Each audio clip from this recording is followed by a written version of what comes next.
here and the little marks on the floor. That way you'll show up in the recording properly. I'll play bad cop for the speakers. Nobody will get more than 20 minutes regardless because we have a full agenda today. If you're speaking, I'll give you 5-minute sign when you're getting close to your quota.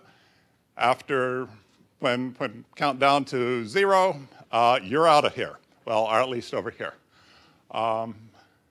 So again, welcome. Take food when you're ready to leave. Walk out, take more food on your way out. I think there will be plenty. Thank you, Hector, from our video services department. And so let me introduce Vinod to begin the program today.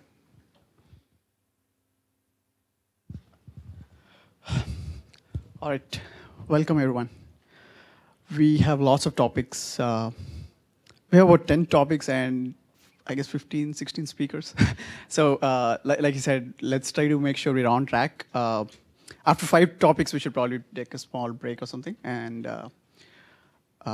yeah, we should do that. I originally created this slide assuming we can edit the agenda, but given the number of topics, I don't think it's editable anymore.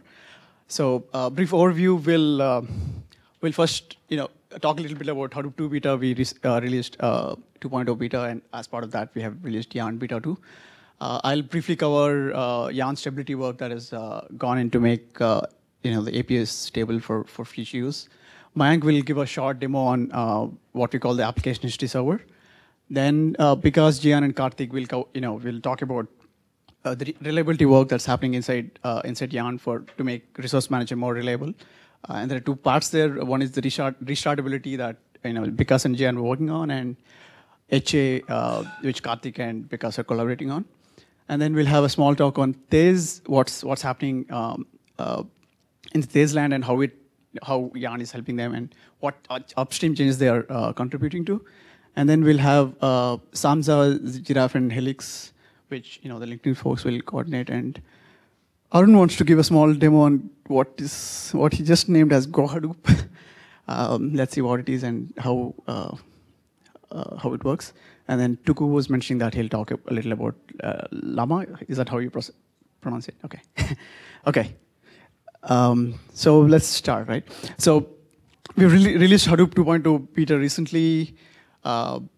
What beta really means is, we've been going through a lot of alpha releases. We've been breaking APIs left and right, and there's MapReduce, and then there is everything else. Like you will see in the further talks, there are lots of applications that are already being ported to Yarn, running on Yarn.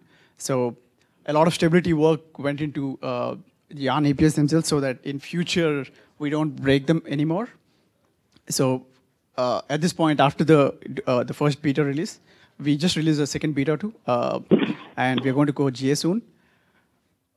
People who are depending on all the downstream applications and frameworks who are depending on Hadoop 2 beta APIs, they're guaranteed to be stable. So you don't need to go through the pain of changing your applications anymore.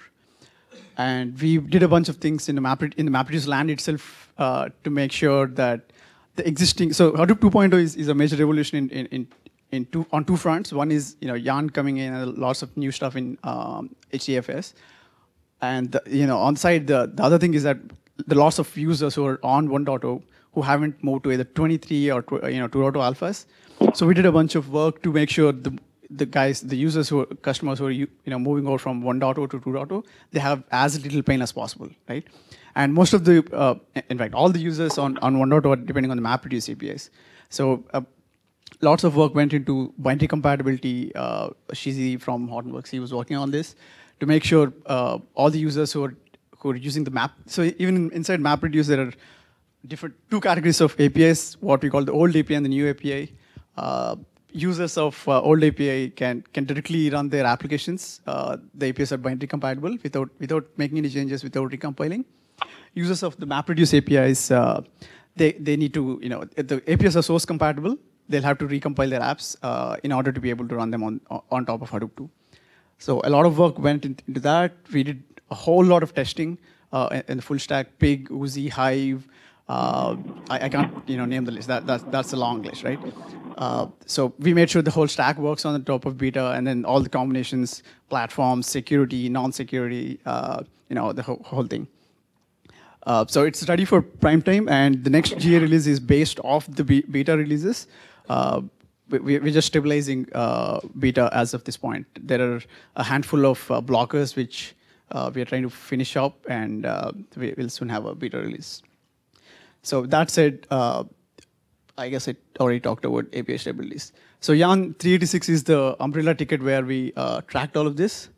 The goal was to break APIs for one last time, except that's what we tell you, hopefully. So that's the disclaimer.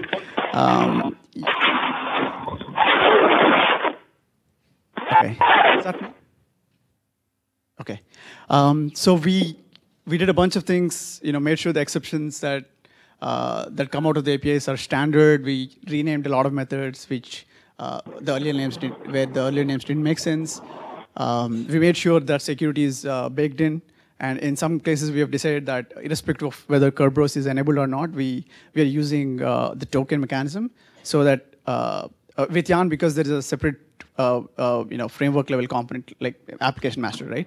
So with that, new security issues come in. So we want to make sure that irrespective of whether you've installed Kerberos or not, there is a base level of authentication and authorization that's happening. We also in the previous meetups we had users complaining about how hard it is to write against the Yarn API. So we created a bunch of client libraries which people can directly use instead of coding against the lowest level APIs. So we have that, and most basic thing is that we've even changed the protocols. So we have absolutely guaranteed that whatever apps you have today are not going to work, right? But we can do one last change, and after that we'll guarantee that everything works. That's about it from the API stability point of view. So Mayank, can you come over? So Mayank and Shizi and a bunch of us have been working on what we call the application history server. So I guess he's going to take it.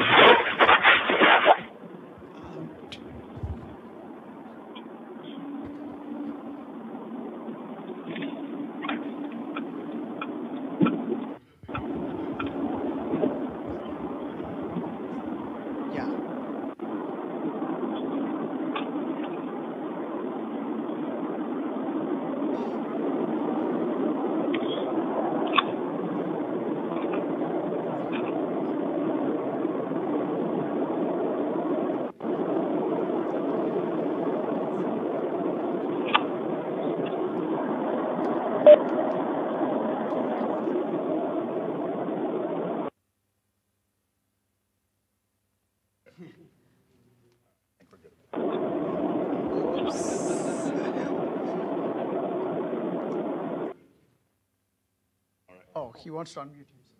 Well, bummer.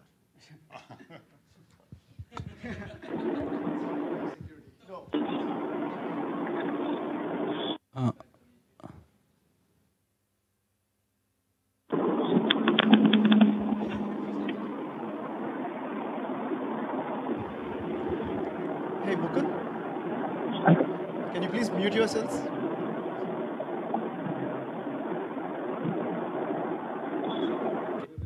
Hey, Mukund? Okay.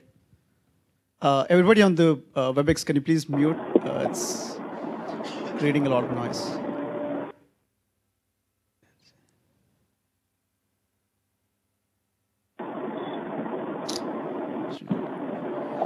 How do you boot someone out? That's not good. Can somebody do a quick Google search on how to boot some people out of WebEx? There should be a... on the right underneath that.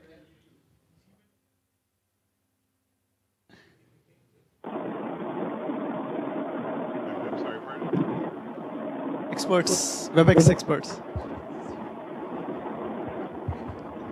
Thank you. It's not working. He's able to unmute himself. That's the only way, no? That's the only way.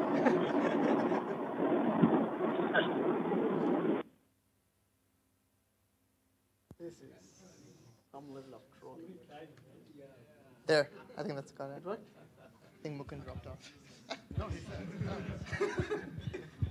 I guess you just have to speak a little louder. Hey guys, this is Jan HS.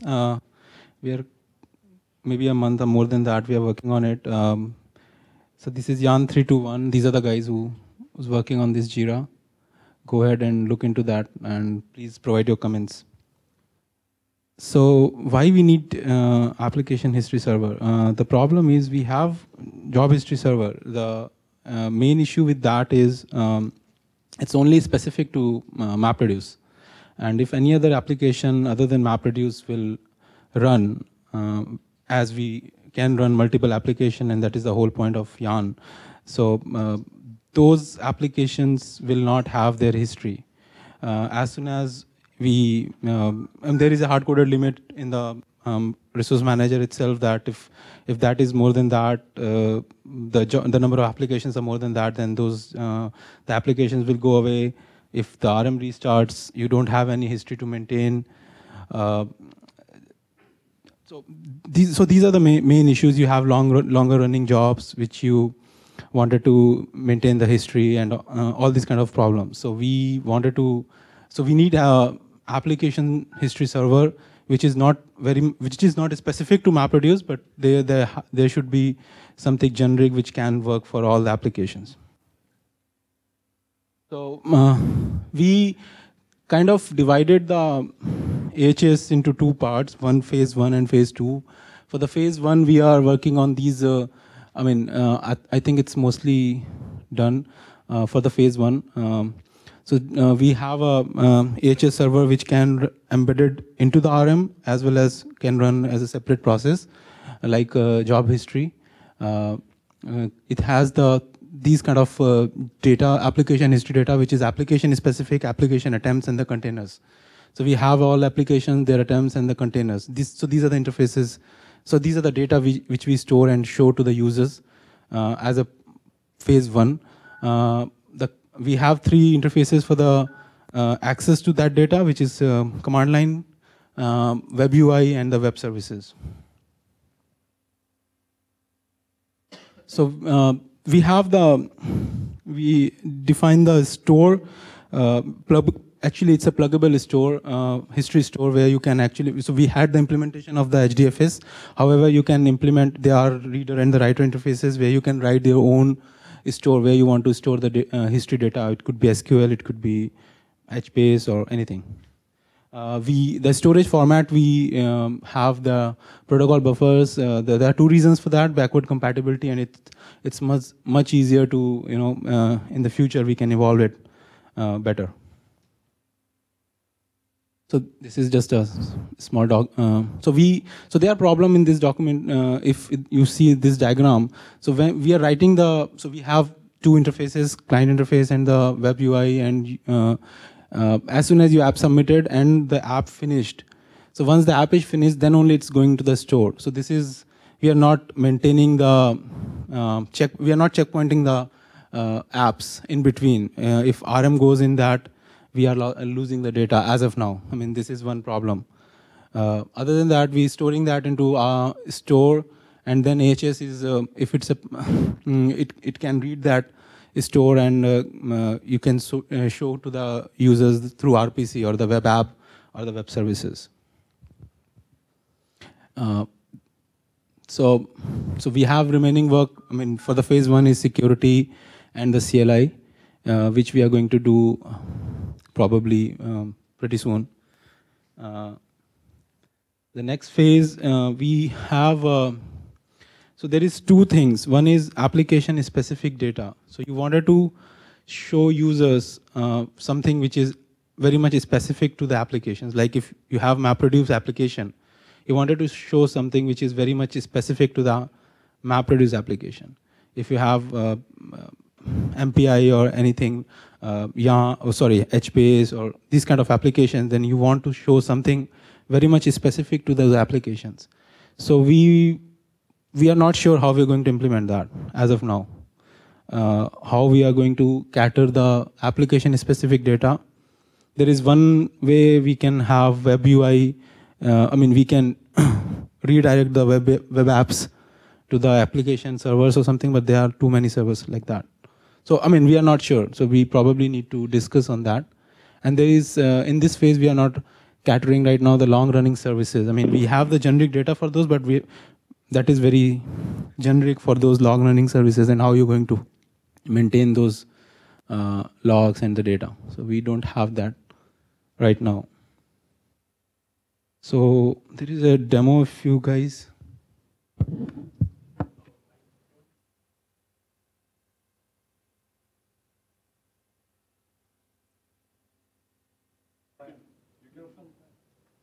Demo from my laptop.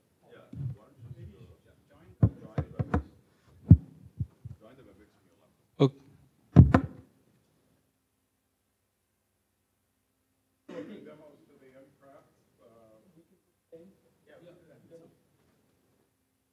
Let's do demos at the end, so that once we have things set up, let's do the. Yeah, sure. We can do the demo later on.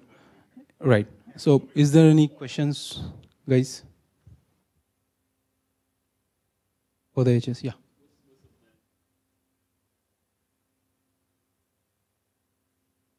Yeah, which is something we don't have. We haven't decided yet. What is the? I mean, we haven't even thought of how we are going to implement for the long-running services as of now. Yeah, probably. Long-running services themselves need special handling, right? Like I said, logs is one of them. Irrespective of how that is solved, application history server can use the same mechanism. We've discussed this over over the Jira, right? So once that gets solved, application history server today it has servlets to the job history server, for example. It has servlets to display logs, whether it is a streaming log or rolled over log. So it doesn't matter really. We could do that integration in a very cheap manner. Yeah, but for now we've basically restricted ourselves to the bare minimum because fundamentally anything other than MapReduce today, like I said, if the if the resource manager goes down or even if the job finishes, you lose track of the application completely, right? So that's the core issue that we're trying to solve it. And as you'll see in the demo later, it's pretty useful. Okay, all right, thanks, Mank. Okay, he's back with the vengeance.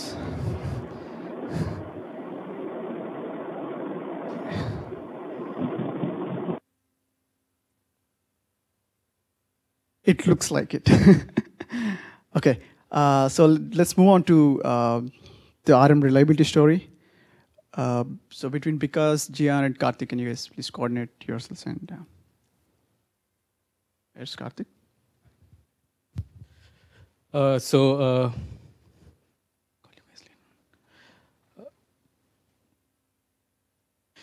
So we'll talk about RM restart and failover story right now that we have in Yarn. So since the resource manager is the central logical allocator in Yarn, and there's just one instance of the resource manager for the entire cluster, there are these standard questions on, how does Yarn be highly available and always be available for services if there is a single point of failure. Hence, being able to fail over an RM instance to another RM instance when... Could someone fix the audio, please? It's muted for the conference call. So now we will see how good my...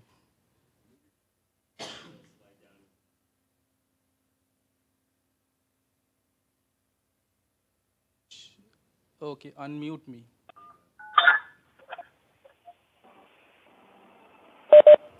Hello, is it audible across the conf call? Yes. Well, you can always dedupe, but if you lose information, that is not allowed. So let me go back again. So, okay, starting from the beginning for RM restart. So the RM is this apparent single point of failure for Yarn because there's only one service which is running globally for the entire cluster, and there are these frequent questions on what happens to make this single point of failure more reliable and available so that Yarn is a highly available service. So that is why we started work on RM restartability. and we'll give a brief overview of what we are doing about it. And now I seem to have lost the ability to go forward and backward.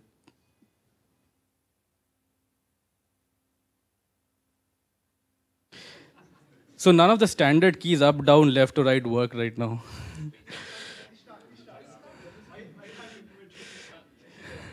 Oh, there. Yeah. Okay, this must have been GCing or something. GC is a very important problem to fix for RM restart. So, where did my own slides go?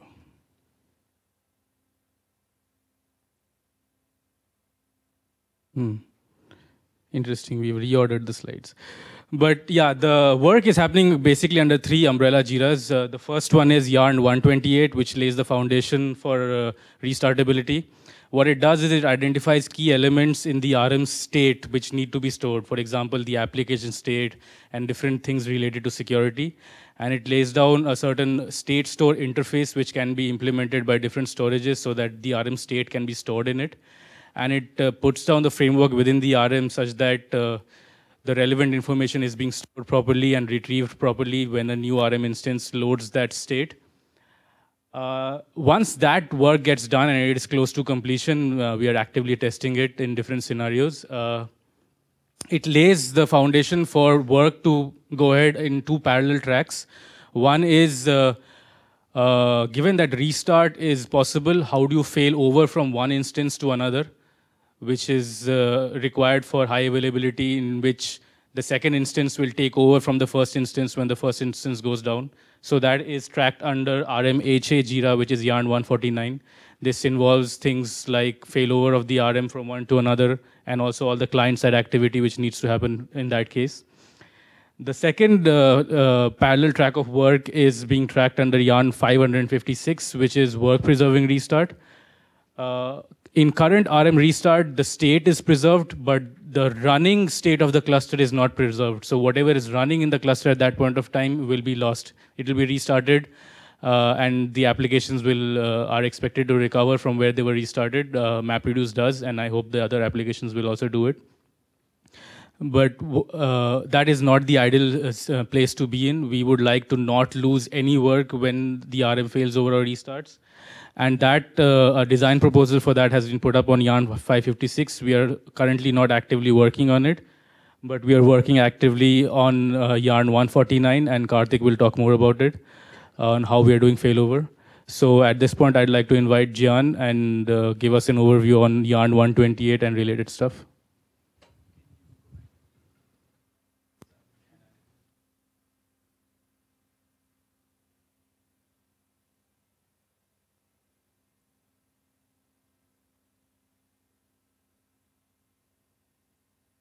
Hi, guys. So during last couple of months, we dedicated working on the RM restart feature, and also we got a tremendous help from the community, and also the testing folks did a bunch of tests, and we fixed a bunch of bugs.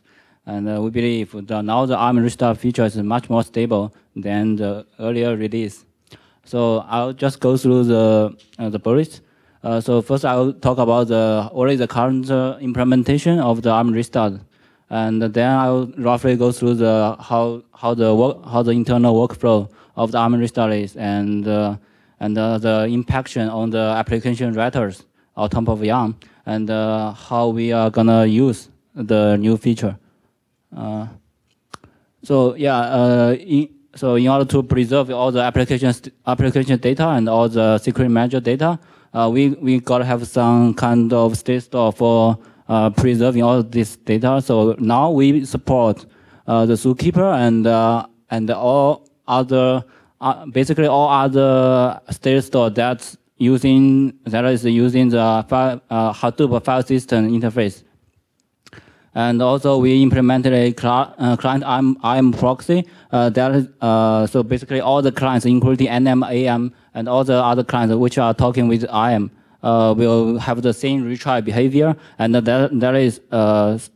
this is also good for the IAM automatic failover, so the client can be transparently handled.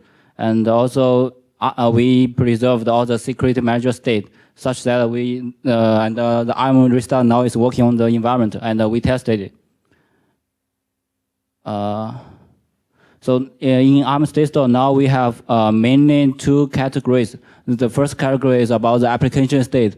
So within the application state, we are mainly preserving the application submission context, which is the user will provide this information to the Yang, and Yang will and the Yang can submit the application. And also the next thing is the application attempt state, which is mainly the AM container, the application master container, and inside of which we also provide the attempt specific secret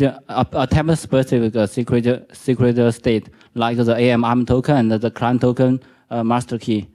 And all this stuff are stored as asynchronously because we don't want to block the client. We don't want to block the users, as there's only a fixed number of RPC handlers. And the other main category is the delegation token secret manager state. And we separated it from the application state as it's not application specific, because the user can also say get delegation token, get delegation token, get delegation token. And this is stored as synchronously because it's happening on the internal thread of the IAM internally, and within which we have the delegation token and also the master key. And also master key is used for generating the tokens, and the secret number meaning the how many tokens, how many delegation tokens we have right now in the security manager. I'll just roughly go through how the ARM restart recovery works.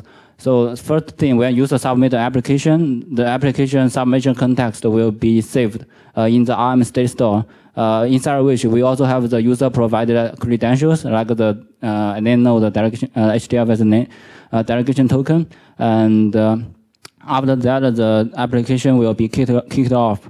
And also on AM attempt launcher, we first preserve all the AM container and the attempt specific credentials, like the AMM token, and on the other part is a delegation token secret manager I have mentioned, and we also preserving all the tokens on each generation of the token, and the master key, whenever it rolls, it will first delete the original one, and then create a new one and save it in the state store. Let's say the ARM crashes now. So what will happen after ARM restarts? So right now, because worker preserving restart is not implemented yet, so we simply instruct the old AM to shut down itself. Because basically the old AM will be instructed shut down, and we will launch a new AM, a new application master. And so on ARM restart, it will first load the application submission context, which is mainly the most important thing for the application. And after that, we will submit the application, and internally the application state will be kicked off as accepted, and then we load all the earlier attempts we have saved as in the ARM state store. And we also these kind of tokens are not being used because we killed all the early attempts now. But after in the future we implement a worker preserving restart. These tokens will all be used, and after which we will launch a new application master, and everything just happens. Nothing like nothing has ever happened. So I'll talk about some impactions on the application writers to use this feature. So there's always inconsistency between the downstream consumers of the application master and the Yang, because the application master can notify its consumers, like in case of MapReduce, it could be the Java client. And the application master can notify its consumers that the job is done, but it has not been marked as succeeded in the IAM state store. So when IAM recovers, the next time IAM recovers, it will see this application has not been finished. So it will relaunch this kind of application once again. So this is kind of the risk condition we have faced a lot when we are testing this feature. And for that, we added a new field in the finish application master response. Originally, this is empty, and then we add a new field, which is meaning to say, right now, this is the right time to this is safe to unregister from the IAM. So after which point of time, all the downstream consumers are safe to be notified that the job is done. Basically, for this, basically this means the application state has been marked as succeeded or removed from the state store. And if your user really want to take advantage of ARM restart, I highly recommend you check this field. Otherwise, user will risk restarting an already finished job or anything else. And also, but yeah, that's one thing. Still one bug we haven't fixed about the killing application. So after the application killed, the job could be also be relaunched, and that will be fixed in very soon.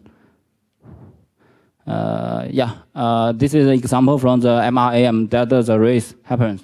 So the job client can see the application already finished, but it's actually not really finished, and the IAM could restart the already finished job, and also the history server. The history server already flushed all the files to the down state, but the IAM is not really say it's finished, and then the job will be restarted.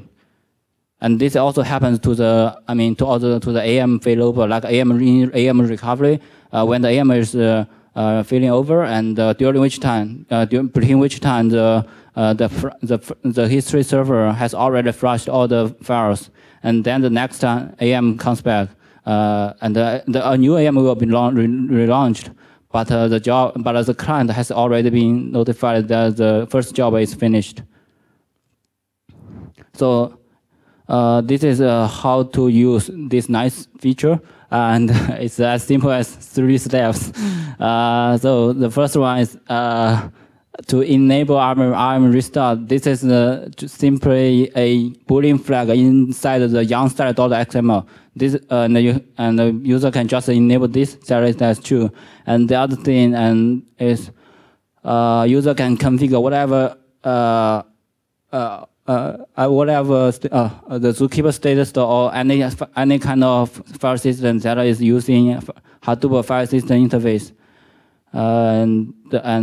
There's a configuration in the yarn_style.xml, and which is just meaning to say which file system it is, and also configure the address of the state store, meaning the server address of the zookeeper or the URI of the HDFS or the flow directory part of the local file system.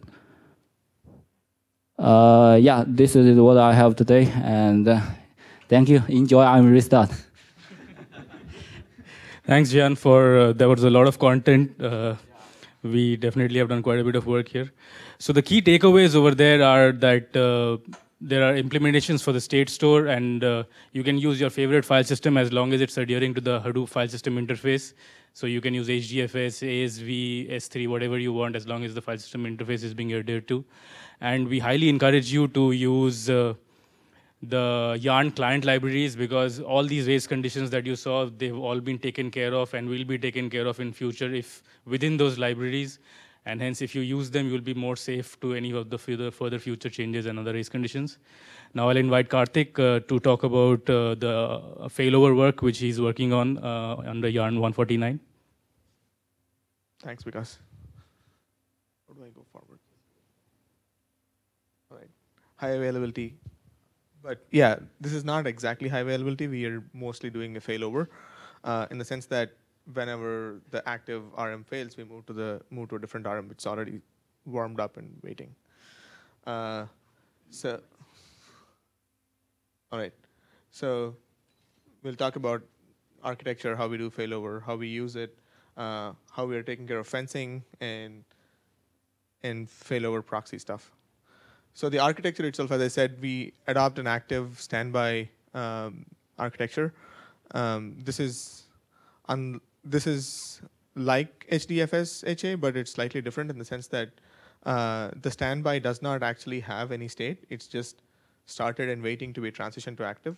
On transition to active, it basically pulls in all the state, the application state, that the state store that Gian talked about, and then tries to rerun whatever applications were already running and start taking in new applications. Most of this is under Yarn 149, and I'll talk about individual items. And okay. So most of the work has been, first of all, to restructure the RM services. So we have the notion that the RM runs a bunch of services. It needs to talk to clients, node managers, application masters, so on. So we had to restructure this a little bit to make sure the whole active standby transitions work. And for that, we basically have, the RM has the notion of two kinds of services. One is the always-on services, and one is the active services. The active services are the ones that the active RM should run, obviously. It's between whatever client RM, AM RM, NM RM, and so on. The always-on services are those services that need to be always on for instance, the HA service, like if you want to transition from standby to active or whatever, that needs to be an always-on service. And all this work is under Yarn 1098. The JIRAs are in the brackets, so if you want to follow up on any of them. And then the immediately next follow-up work was actually having the RMHA service, which would basically start the RM in the standby mode, and upon stimulus moves it to active. So the way failover admin happens, we want to keep it as similar to HDFS as possible. We have a very similar command line tool. So this work is already committed, and most of the rest of the work has patches, and it's soon to be committed. The Yarn RM HA admin tool basically lets you transition to active and standby. That would be your manual failover. The tool uses the common libraries for HA admin, so you just use that. For automatic failover, we want to use ZKFC, the Zookeeper failover controller that HDFS uses. But instead of running it as a separate daemon, we want to run it as part of the RM so that people don't have to deploy a different daemon for things to work. For fencing, we took a slightly different route. We're relying on implicit fencing through the Zookeeper state store.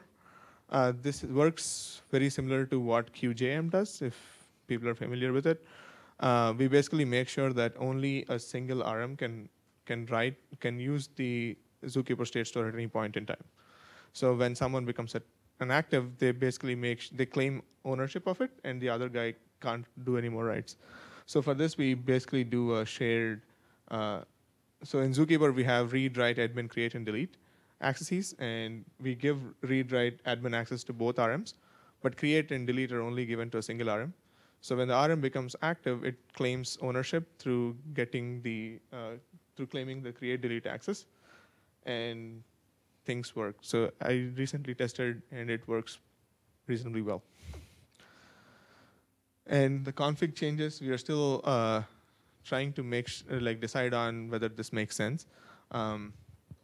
So this is again very similar to what HDFS does. We have so we list the RMs that we have in the ensemble, and then say for each RM we define stuff like, for instance, the resource manager address that you give is separate for different RMs, and this is all taken care of in the background. The servers read the appropriate configs and so on. So, and now the clients and the application masters and node managers need to talk. So for that, we use the failover proxy provider. It basically uses these configurations and switches the ID of the RM that you're using, so it can get the appropriate physical address and connect to it. And in the RM restart work, Gian has added RM proxy, client RM proxy, and server RM proxy stuff. And so we just reuse most of that. And the retry policies basically toggle between the two RMs for things to work. That's pretty much it. Thanks, Karthik. So the key philosophy that we're trying to follow in RM Restart is to make it as transparent and painless to configure and run as possible. Thanks to all of the work done for HDFS we are getting a lot of free libraries and services which were already defined by the HDFS works when they did name node high availability, and we can leverage that. At the same time, we hope that we can learn a little bit from their work and make sure that the RM is really easy to configure and use when running in the failover mode.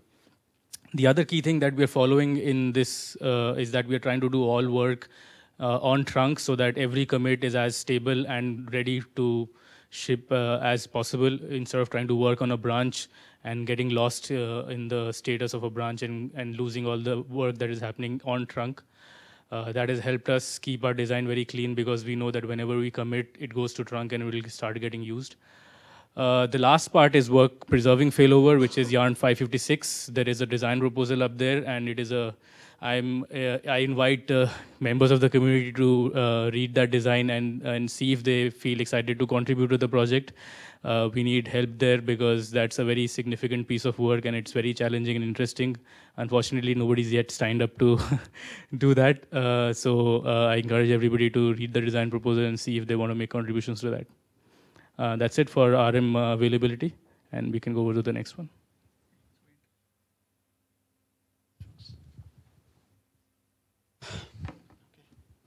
So Hitesh, Sid, and Vikas, between the three of you. Okay, Sid, you're forced to talk about. Come on, guys, we're wasting time here. If you don't want to talk, it's fine. Yeah, I can talk about it. More on get pipeline or build.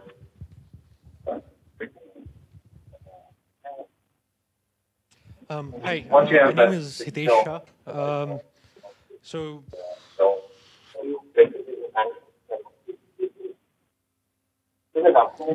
Okay, how many of you guys have heard about Tez or looked at it in the past few months?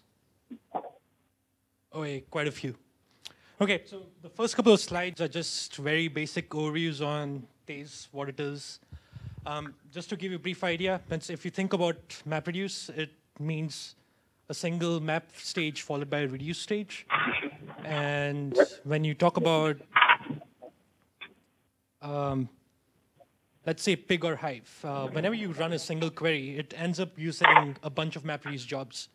So the diagram on the left effectively shows you that it's running around 4 MapReduce jobs, and each MapReduce job obviously syncs to HDFS.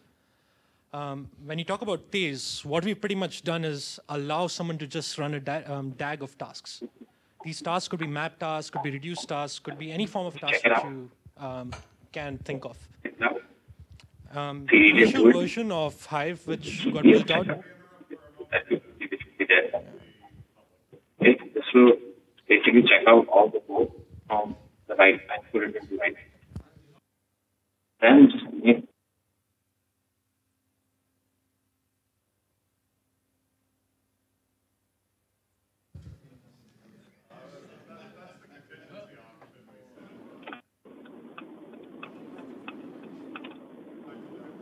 Yeah, that's fine.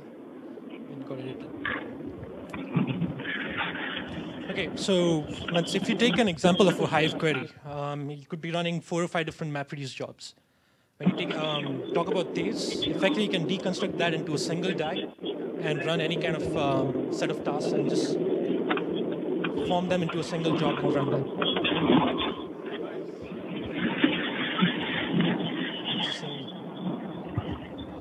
Hello. Hey, people on the WebEx, can you please mute yourselves? A lot of noise is coming out of that.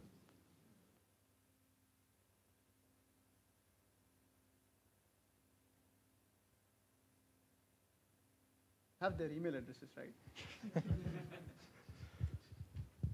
Right. So just going into the details of Tez, if you think about something like that. This is basically a simple union query in Hive or Pig. You're taking two big tables and eventually doing a join across the two. You could construct a Tez DAG, which basically has two map stages, which are reading input from different tables.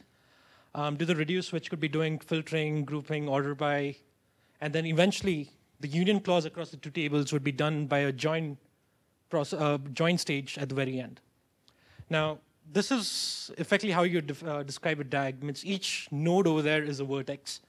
And from a physical point of view, each node runs a set of tasks on different nodes in different containers in Yarn. Each task constitutes of inputs, outputs, and a processor. You could have multiple inputs and multiple outputs going to different edges. And there's obviously a single processor which processes all those inputs and generates the required set of outputs. So now when you talk about a MapReduce job, let's say if you're doing something like MRRR, it's a MapReduce chain. The intermediate reduce stage would have a shuffle input, would have some kind of a reduce processor, and generate shuffle output. When you talk about the final reduce stage, you're talking about shuffle input, the reduce stage, the reduce processing layer, and then generating output to HDFS. In this case, you basically have a join processor in the last one, where you're taking multiple inputs. Both of them could be shuffle inputs. One of them could be reading input from HDFS. You have your join processing logic, and then depending on what you want, you could write the output to disk for the next stage to shuffle it across to the next vertex, or you could write it to HDFS if you wanted to. So I'm not going to be talking about Tez much. Most of the slides was targeted towards what we've done with respect to Yarn and how different applications can learn from what we've been doing. So one of the good things about Tez, which MapReduce is also moving towards, is there is no deployment of Tez required on the cluster. Everything is completely client-side. So what we effectively do is you upload the jars of Tez to HDFS as a one-time pre-initial step. And then everything which you do is driven by the client. So all the configuration, everything which you require for the job comes from the client. So using Yarn's local resources, we effectively publish everything to the cluster. The application master gets all of its configurations from the client at the time when the job is submitted. And then everything runs from there. What this means is that if you have two different versions of Tez, you could pretty much just point it to a different HDFS location, saying these are the location of the Tez jars, and run two different jobs, each using a different version. The other thing which we've done is introduce a notion of sessions. So when you think about a JDBC connection in some sense, you're basically creating a connection to a database. You instantiate a session and can run multiple queries against it. Now, effectively what we've done is we've written the Tez application master such that they can launch it and then submit multiple jobs to it one after the other. At the moment, the support is only sequential. Eventually, at some point, we might think about running concurrent DAGs within the same application master. But pretty much this is already there. There's some minor JIRAs to be addressed in this scenario, but effectively at this point, what you could do is you could launch the application master, not worry about the delay it takes in terms of coming up on the Yarn cluster. In the meanwhile, you could do some initial processing on your client side and then submit the job to it. As soon as that job finishes, you could submit the next stage. Now, in a scenario where you have Hive or Pig and you have to run multiple DAGs, effectively what you could do is just launch a session whenever a user launches a Hive shell, and then just submit multiple DAGs to it as part of your flow. The other interesting things which we're doing on Tez is, like I mentioned, you can run any form of DAG as such. So in case of Hive, today what it does is basically when you're talking about a map join, which joins across 5 or 6 different tables, what you could effectively do is generate 5 or 6 different vertices for each table, and then have them join in the next stage. And you could create a tree which basically doesn't need to join them in one place. You could basically create them such that you can basically do staggered joins one stage after the other. The other thing which we've done is pretty much do container reuse. Effectively, if you have multiple stages, you can launch Yarn containers, but reuse those containers for subsequent tasks from different stages itself. What this means is that you don't have to go to the resource manager again and again asking for containers. Once you get them, you can try and reuse them as much as possible. Eventually figure out that you don't need them, you hand them back to Yarn. apart from that, we've done some minor stuff where, given that you're using a container for multiple tasks, you might do some pre-processing for each task. You could cache this inside the JVM itself and reuse it for the next task which is launched. So we basically created a simple library which exists inside the running JVM, and you can access it, store data into it, access it in the subsequent task which is run there, and so on. Beyond that, a few other things. If you're talking about DAGs which have 10 stages, you can very easily define the number of tasks which you run on the first stage. If you have a map which is processing input, you know how many blocks there are, so you could run 100 tasks for the map stage. But for subsequent reducers or any other processor as such, the question is how many tasks do you decide? But you could be doing filtering which breaks down the data size from 100 GB to 1 GB. At that point, do you run 10 reducers? Do you run 1 reduce? It all depends on how your data flow happens dynamically during the runtime. Depending on the cardinality of data, you might end up with a completely different estimate of task required. So from a Tez point of view, we have something called Vertex Manager plugins. This is user logic which runs inside the application master. And it basically infers the amount of output which is generated from the, it's informed about the output being generated from previous stages. And using that user logic, it can enforce the parallelism to be defined for the next stage. So this was pretty much just the general things which we're doing, the new stuff which is being worked on and is coming. And I potentially hope to do a release in the next month or so. Apart from that, I didn't have much. We have a meetup group. There's a lot of work which is being done on Hive and Pig. The Jiras which are there, Hive 4660 and Pig 3446. There are a lot of folks which are working on getting execution engines built in Hive and Pig to run on Tez. We basically have, all of it's in Apache Incubator. The mailing lists are there. If anyone wants to contribute, feel free. Let's look at the website, look at the Jiras. There are a lot of Jiras which are labeled as newbie if you want to just try it out. That's about it. Any questions?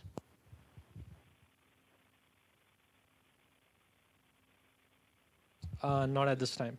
But, so one thing is, Tez is moving far, far, far beyond MapReduce. There's no notion of a mapper or a reducer as such. So if you go back and look at the implementation of, so yes. So, okay, right. Right, so if folks are familiar with MapReduce, there's something called the the MapReduce framework name. You can set it to local or yarn, depending on whether you want to run the MapReduce job as a local job or a job on yarn. What we did was we created an implementation of the client protocol and provided a different framework name. So if you just do yarn-Tez, it will execute the MapReduce job using Tez. Now, the thing is, there are a lot of things in terms of compatibility which we need to make sure that until we are fully compliant with MapReduce, but we're pretty close to that in that respect. You can actually try it out. In terms of merging the two, that's a whole different ballgame because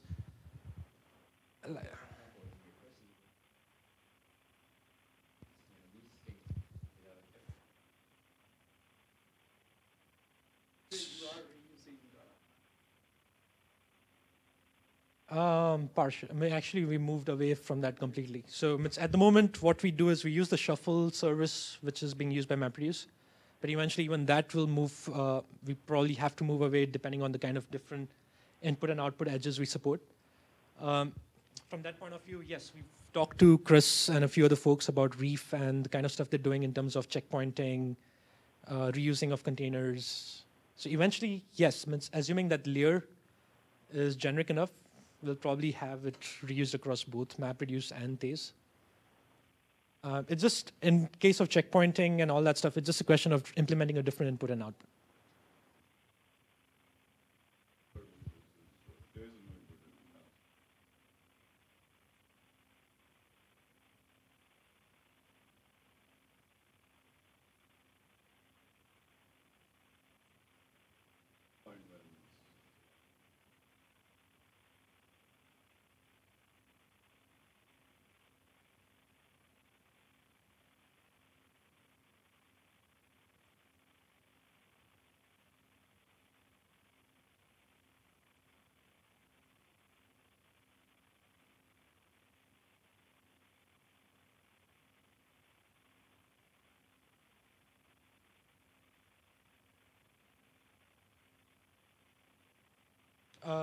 Yeah, so what Arun mentioned was that at least in its initial days, Tez is going to be moving a lot.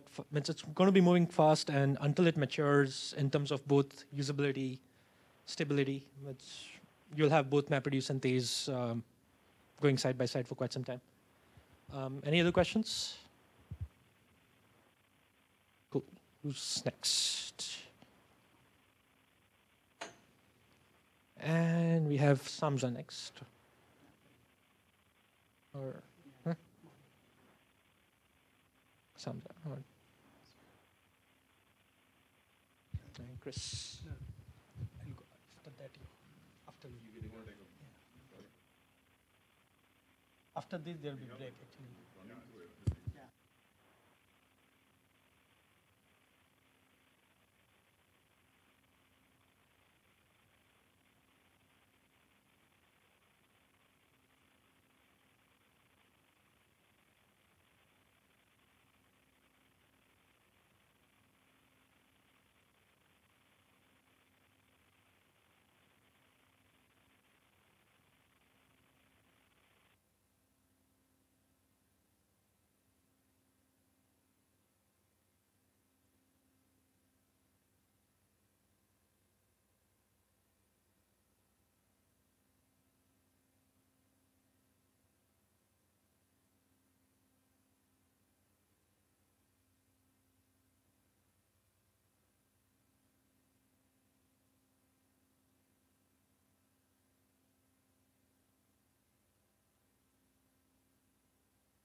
give some excuse. Like actually at the very beginning, there is some hiccups of setting up these tools and other things.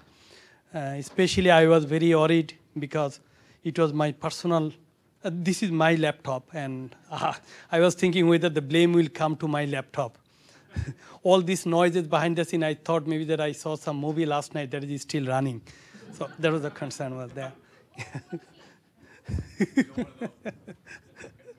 Yeah, and the other piece is actually I was little, as soon as that hiccup just crossed, and I find out all the presentations was using some threatening word. What does it mean?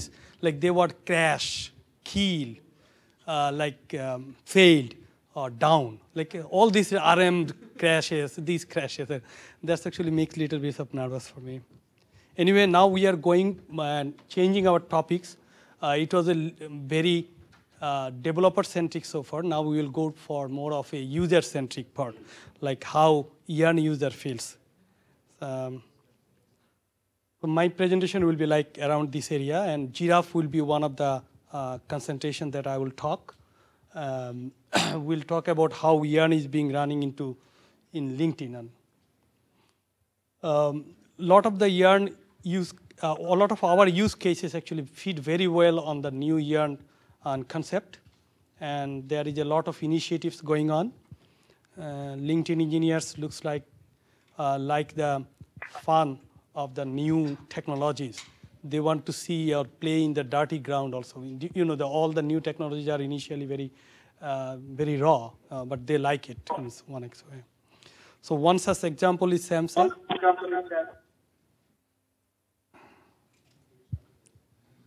Mute? Yeah. Okay.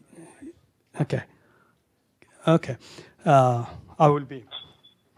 So Samza is our first of things, and they are started, I believe, in 23.2 or 3, right? At the very versions. Yeah. So we are so early adopters of the Yarn technology, and it is now a Apache incubator project. I think we have a presentation later coming, and Chris is going to present more details about Samza. Next example is Apache Helix. It is also developed and it is being used at LinkedIn. And it is also an incubator project. We have a presentations and Kishore is going to do it, details one. Next one, we don't have any name. This is kind of a stealth mode, some initiative we are doing. It was mostly around the near real-time execution engine, and the status is some are in POC states, proof of concepts, some are in design state. Next one is playing with the real Yarn cluster. So it was like actually we choose 2.1 beta versions. Actually it was initiated by our ops team, and they put in a cluster and we are playing with that. As usual, we found a lot of issues. One of the issue could be, just to mention, that is the Kerberos authentications that is being reported, and people are working on that, thanks to the community too. There is other thing, actually, we find some of the other issues, we solve it, and we are putting back to the Apache. One of the example is like Shell script and other tools for managing a cluster. We are putting it back. Pig on Tez, as already we saw at Tez presentations. Hype on Tez got a lot of attention. A lot of people are jumping into that. However, Pig, for some reason, did not get much attention. But everybody has interest, but nobody is taking any initiative. So it came out as a multi-company effort, like Yahoo, Hortonworks, Netflix, and LinkedIn. So all of them get together we hosted a developer meetup, and we decided some action item, and there is a plan is going on. Mark Wagner from our team is actually working from our team. Now we will go on another item that is Giraph. That is actually one of our concentration. That this one is. First, let's go very high level things. I think most of you know about the Giraph, but this is a 20,000 feet overview of Giraph. Giraph is a distributed graph processing system framework, and it actually uses master-slave architecture. Okay, and most of the processing actually happen. Yeah.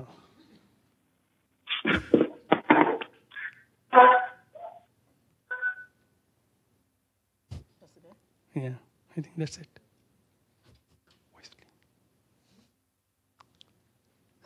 Yeah, so most of the processing happen in memory, and the concept is being like every vertex will have some computation to process, and that's the Giraph normal framework, and they are using BSP, a concept for synchronizations.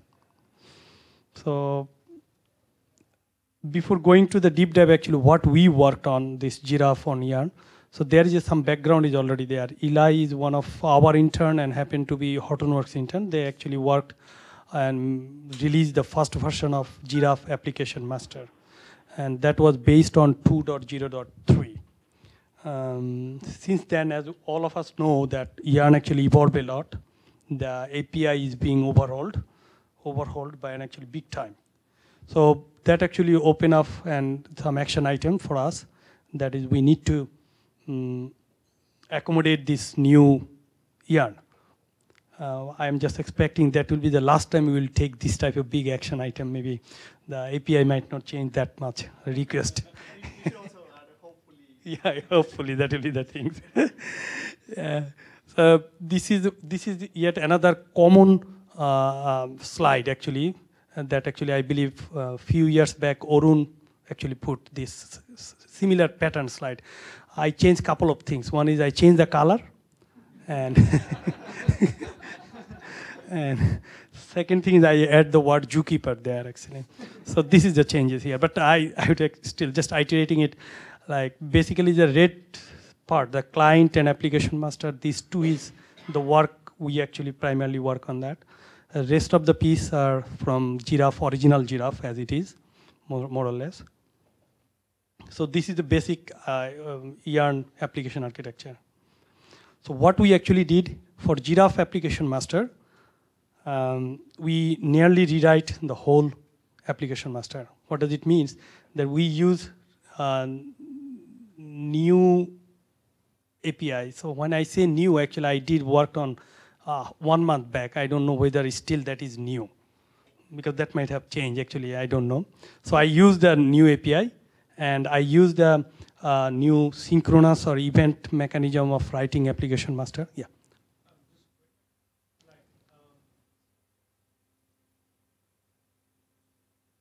Yeah. Very good point. Actually, I tried to avoid that, but anyway. So I say the question, let me rephrase the question again. So there is an application master and there is another master. So many master in this world, right? So the reason is application master comes from Yarn world and master came from Giraph world. So original design that actually Eli did, he kept it separate. I do not know the reason, but I think in our internal discussion, we also have the same question. We are considering to merge these two into one master. Fewer master will be good. So I think, yeah, good catch. So we have a patch for Giraph application master, that is new one, that is now patch ready. And there is a client code also we need to make changes. That was basically the new API, not much changes there. Security is another thing that was not being considered at the very beginning, thanks to Binod and others to give us some hints how to implement it. And this is under testing at this point. So I do not know how I am doing on time, but I do not want to go to the very good, okay. So, so the point is actually, we actually run the page rank algorithm with LinkedIn graph, like whole LinkedIn graph is a big one. So when we run it, actually, we found out a lot of issues with Giraph, not yet Yarn.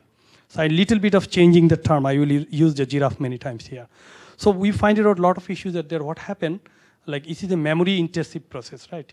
So we find out Yarn is killing our worker very frequently, and the reason is that we are consuming so much memory in the processing, and we need to find out where our memory is being consumed. Is there any memory leak, or is there something different? So what we did actually, this whole PageRank algorithm runs in multiple iterations. So we run until 30 iterations to convert some data, some number, ranking. And we took the snapshot of the memory footprint at the very beginning and at the end. So this picture is showing these two memory footprint. As you can see, like we need 1.5 gigabyte of memory. However, we have to give it nearly 10 gigabyte to run because Yarn is killing it. So as you can see that most of the memory is unused or is ready to be garbage collected.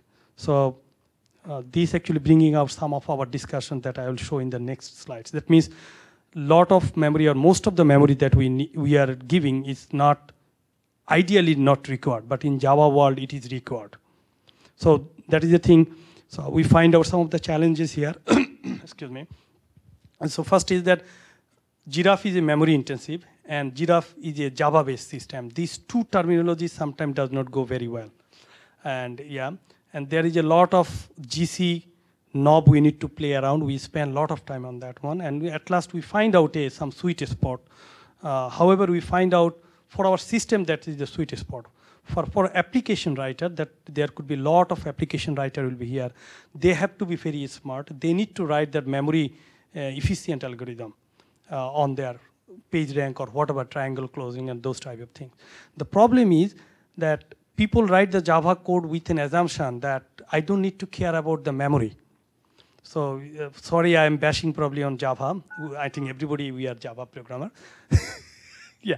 So, now actually we are asking the people, you need to write such a way so it should not be garbage collected that often. You need to reuse some of the object or some other concept to follow. So that is not a very good acceptable solution in some cases. At the same time, we find out we are getting more scalability by using GC changes or other things, but GC is cleaning up and it takes up so much performance from us. That means it takes longer time for our application to finish. Above all, we find it out, so if you are such a memory hog system, it might not be a good player in a multi-tenant cluster. Yes, it could be a separate Giraph cluster, that's fine, everybody knows what is happening. But if somebody is running a pig or Hive job or MapReduce job, he might not get the resources that he wants. But anyway, so those are all Giraph specific things. Now let's come back to the, we'll bring it up. So how is it different from one? Because one also has... Same issue, this nothing, yeah, same thing. So we are thinking of multiple options that what we can do in future. We identify the problem, good. What we are planning to do. We do not know actually what we plan to do, but we have multiple options that we are just placing to you guys. One of the option is, so we find it out the worker process that we saw, that is a very much memory hog. So we can move this thing from Java to C++. As you know, most of the memory intensive processing happening nowadays, like Impala, Spark and other, most of them are in C or C++ thing. That is the reason they are there. So I think we are trying to see that could be an option, but immediately it is being our friends, already our friends and another group, peer group actually commented that, okay, oh man, it will be a counterintuitive another way because our data science people or some other user who might not know the programming language very well, now you are asking him to write application on C++. So that could be another barrier for adoption. But we are thinking of an answer for that one, that we can write a pig or Hive-like scripting language that can make their life much easier than writing a Java code.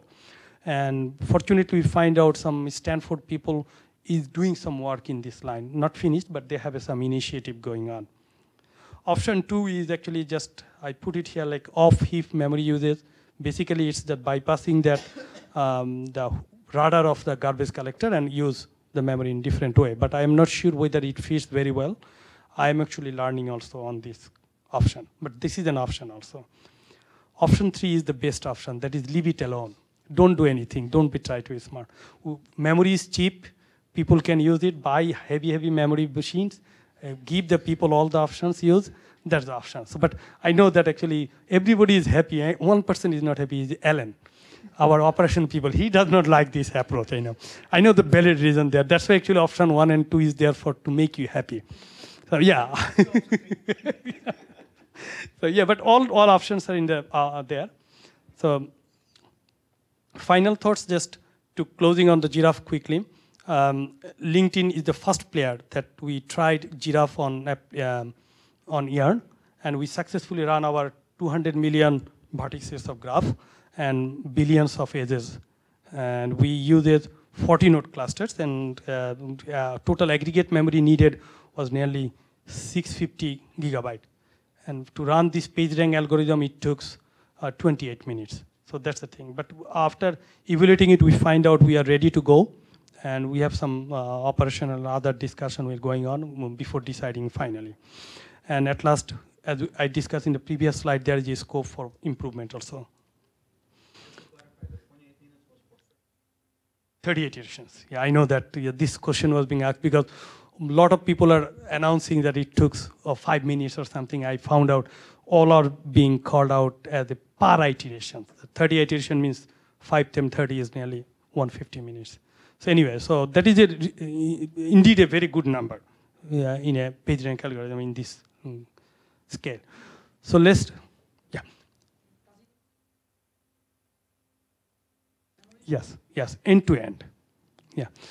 So a failure actually, so some of the challenge, let's come back to our original topics. We are talking about yarn, right? So that's the thing. So we find it out, I have some of the challenges I found out most of the things are being discussed in the previous presentation. So I will skip most of the things. I will make one comment like actually more examples, representative examples. The distributed shell is very good. Thanks Hitesh and Vikas and their team. They did very good work on it. But I think we need more examples that people can use and learn quickly. Because developer likes example, then they're all the writing. But documentation is still good. Book is on the way. And at last we want the operation friendly features like it should be some logging things. Actually there's some discussion there also. Logging is not very good. And we need to provide some SLA support. We call it a time resource. Like actually in some specific queue, I want to run my job support for only 15 minutes. Something like that type of feature support is missing. This is my last slide.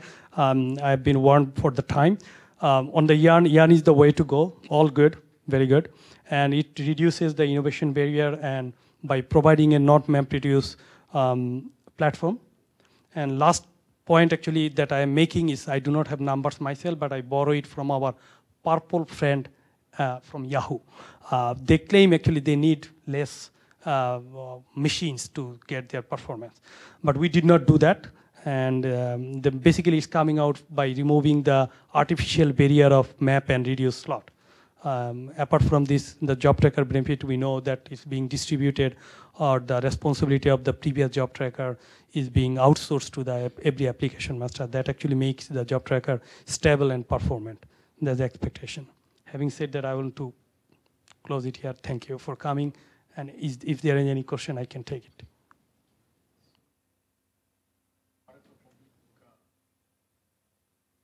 It is already a public release, yeah. Okay, thanks. Yeah, go ahead. Which one? Like where we do the this testing? Yeah. So this testing was done on a 40-node cluster. That was one of the things. But I should say that actually our bigger cluster, little bigger cluster for our playground to see by operation and dev. Actually, Alan brought it up with a 100-node cluster. That was our actually biggest cluster as of now for Yarn. Okay.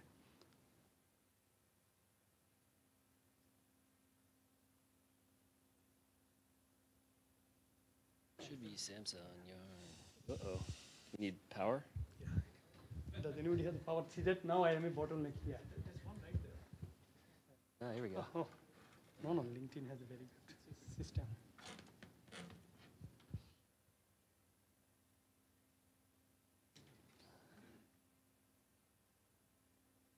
Yeah, it's happy. It's happy.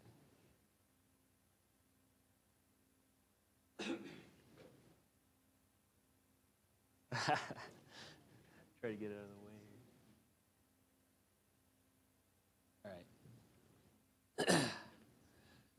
All right. All right. So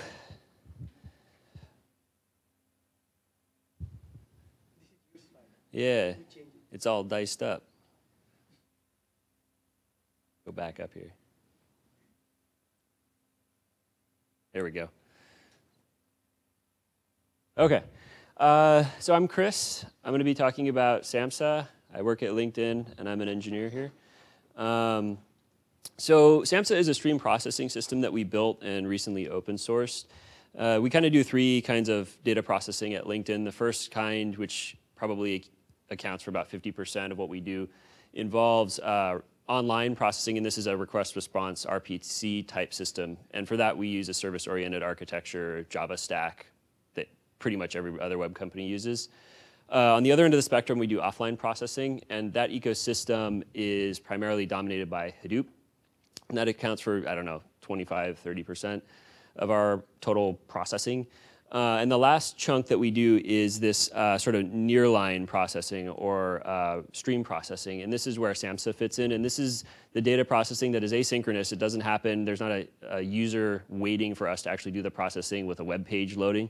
But it happens shortly thereafter. So in the sort of 100 millisecond to a few seconds range, and then even beyond that to a few minutes range. That's kind of Samza's sweet spot. So there's a lot of use cases for this kind of stuff.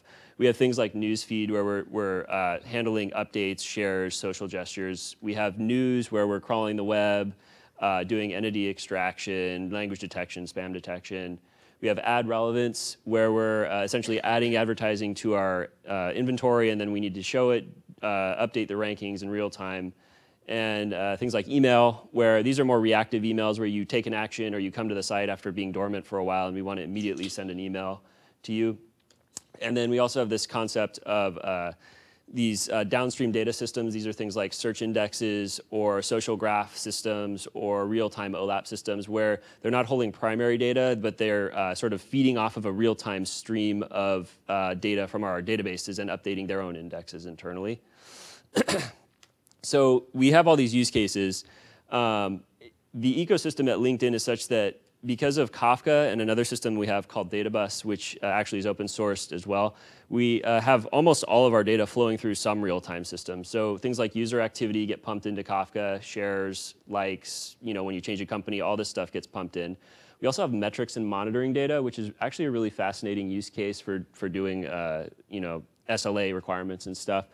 And the last one that I think is really unique for us is we have a pretty solid stream of database changes. And these ones are actually not in Kafka. These are in another system called Databus, which, like I said, is open source. But these two systems comprise sort of the bulk of the data that we have available to us. So like the next logical step is we want to start doing processing on this data. We want to do aggregation. We want to do filtering, transformation, updated downstream systems, and build products off of it, data-rich products.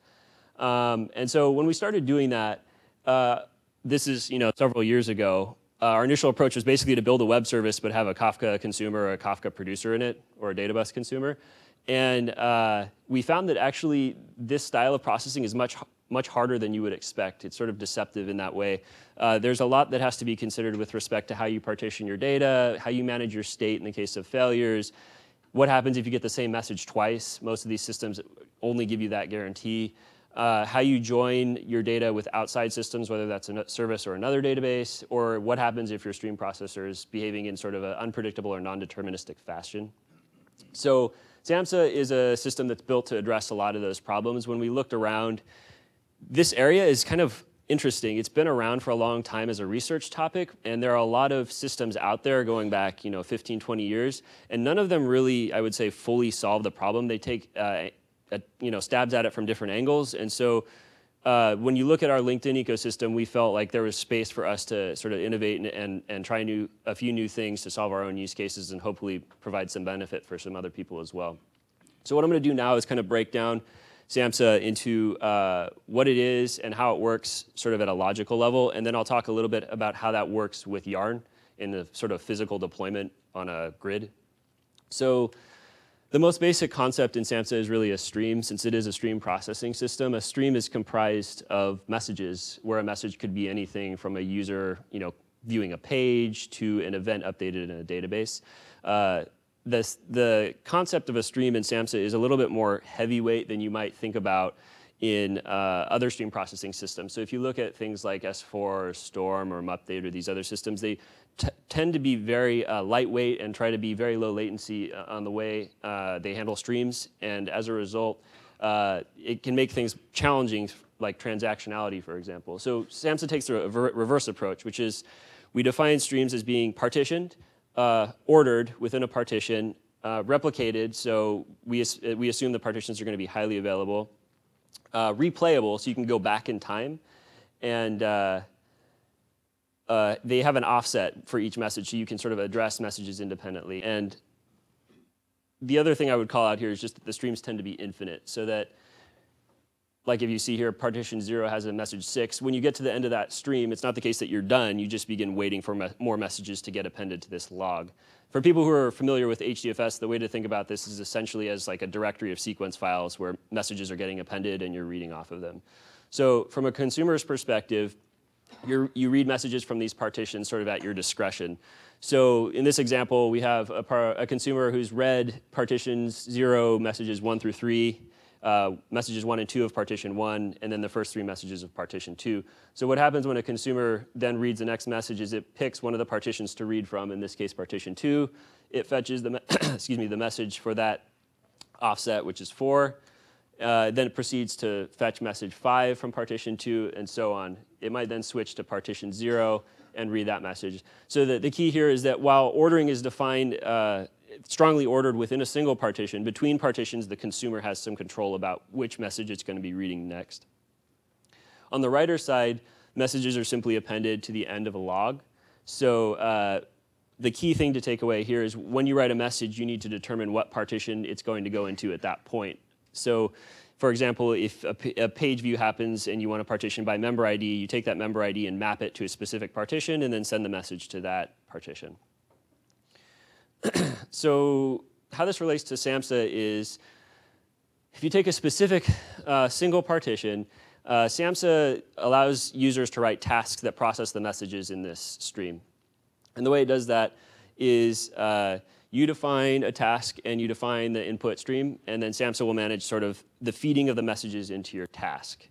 And the way that looks is like this. So this example is essentially going to be reading page views from a topic or a stream or whatever you want to call it, and feeding them to your process. And in this process, it's going to be updating a counter for each page. So if somebody comes and views the home page, you would increment the counter for the home page. If somebody comes and views the jobs page, you would increment the counter for the jobs page. And then you're going to emit the count back out. So that you'll notice that the code implements a stream task. This is sort of the basic building block of a stream processor in Samza. The stream task has a single callback called process that gets invoked once for every message. The process method gives you the message that you're going to process. It also gives you a collector, which allows you to send messages back out, and a coordinator, which allows you to shut down the task if you want to or manage other task lifecycle. This should be pretty familiar or straightforward to anyone who's worked with anything like MapReduce. So in this example, we take the message, we convert it to a generic record, we pull out the page key from the event, we increment our counter. In this case, it might be the home page count, and then we send that count back out to a new stream called count stream. And this is partitioned by the page key, which means that every metric that you emit for a given home page key, for example, is going to go to the same partition. So going back to this initial example, a real concrete example would look something like this.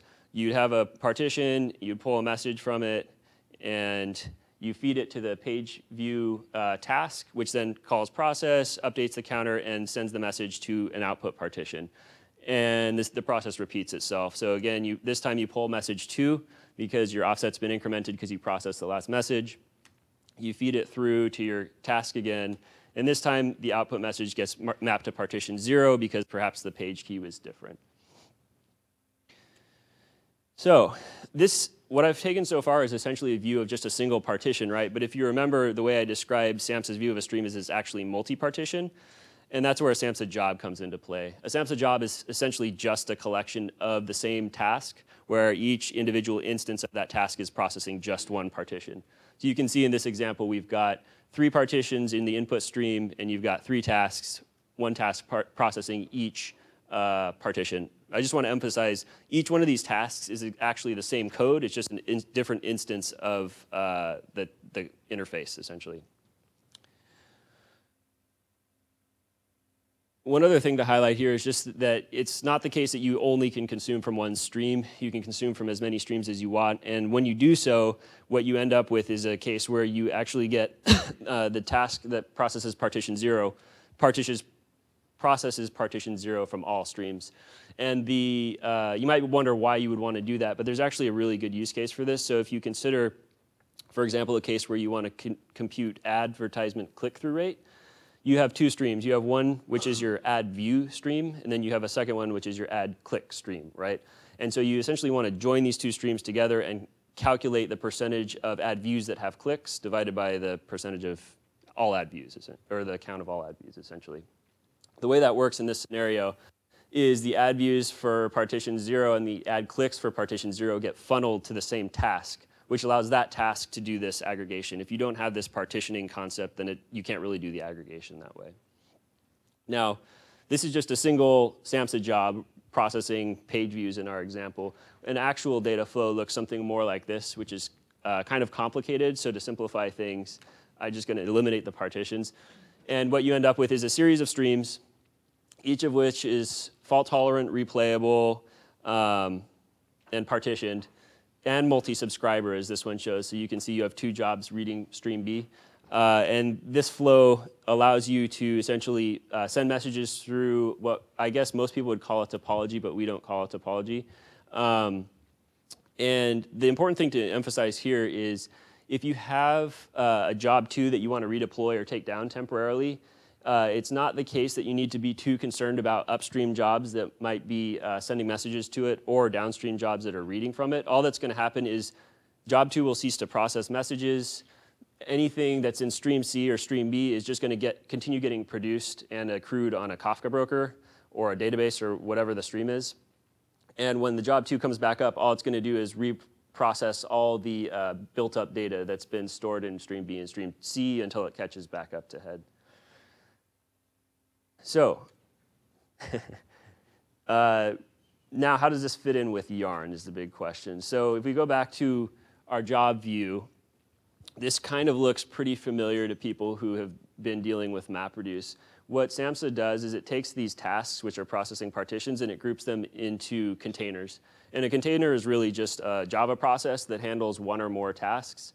And in Samza's world, that basically means taking messages from the partitions, giving them to the tasks, and then taking the output and sending it back out to the stream. So if I eliminate the streams from this diagram, just to make life a little easier, these Java processes need to be run somewhere, right? And that's really where Yarn comes in. You end up with one or more hosts where you're going to be running these containers.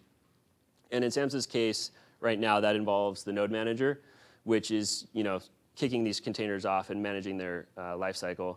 We also have an AM. This Yarn AM behaves pretty much like most other AMs. It handles faults in cases where a container dies. It'll restart it.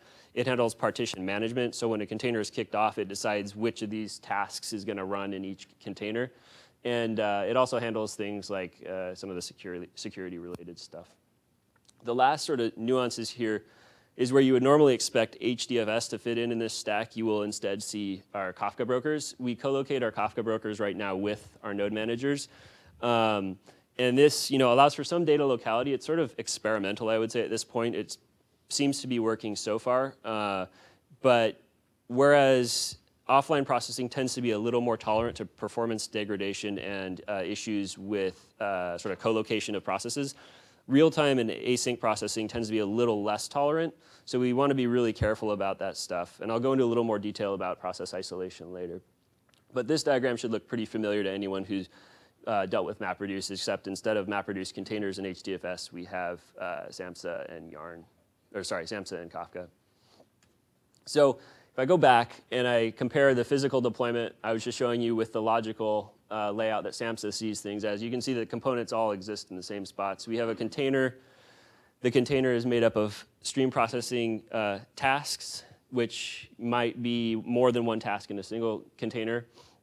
And then we have streams, right? And in this case, the streams are held in Kafka. Or as I mentioned earlier, for some of our streams, we actually have this data bus system as well.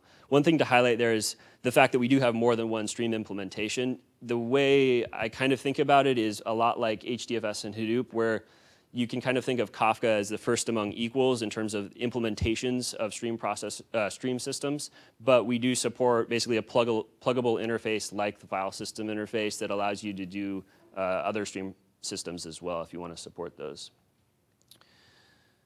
So back to Yarn. The other two things I would highlight are, or I wanted to highlight rather, are sort of operational in nature. The first one is that because we have this sort of tighter sensitivity to performance, especially with disk, we have been experimenting with C groups to some degree and actually have gotten it running in a non-production environment for quite a long time, I'd say a few months. And it's worked pretty well overall. The C groups that we're using with Samza are basically just the vCore C groups. So we're using the memory enforcement that came with Yarn long ago that I think is just like catting proc meminfo at this point or something. We're using the C group CPU isolation, and disk and network are not being isolated right now, but disk is one we really, really care about because with Kafka, all the messages you're sending to go to disk. The other thing I wanted to highlight before Alan beats me is that I don't want to misrepresent the Samza clusters right now. The Samza clusters are running in their own Yarn grids. It's not the case that we're running in a multi-framework environment. So when Mohammed says we have a 40 node experimental cluster or a 100 node experimental cluster, those are sort of our Hadoop, Giraph, MapReduce type environments. In Samza's case, we're running things a little differently. We have one Yarn grid in each of our data centers, and they tend to be a little smaller on the order of 18 nodes. And these grids just run Samza jobs. Part of the motivation for that is because we care a lot about latency with Kafka and Samza. Okay, so I already got the 5-minute notice, so that's the end of the talk, basically. I did want to highlight that we are currently incubating. We are looking for friends. We think we're friendly people. We have a demo that lets you get up and running in 5 minutes, so hopefully that won't be too hard or a barrier. And then once that's done, grab a newbie Jira, hop on IRC, hop on email. Happy to answer any questions. Looking for a lot of contribution if anyone's interested. So that's it. Yeah. It's a good question. So this is an open area of discussion we had. Initially when we built Samza, the setup looked a lot like Hadoop in that you basically had a single job. If you wanted to run something like a topology or a DAG, you ran multiple jobs. That works especially well with Samza because we have Kafka brokers in between that allow you to buffer output, so you can kind of bring a job up and down. Where we go with a higher level topology, we haven't quite decided yet. One option would be something like Tez. Another option would be something like a script that runs multiple jobs. Since these jobs are infinitely running, it's kind of like a Hadoop workflow, but not quite. But the short answer right now is that we don't really have a concept of a topology of several jobs. We just have one global topology, which is all the jobs running on the cluster right now. So even before Yarn, all of the jobs used to be deployed, not disparate. Say again? The jobs that you're running. Uh-huh. So they're all part of a single project. Yeah. So the way Samza works is basically if you had something like you might consider a topology where you had 2 or 3 jobs, those all get rolled into a single package, and then you have one configuration for each job in that package, right? And so you run the same binary but with different configs, right? And how many instances?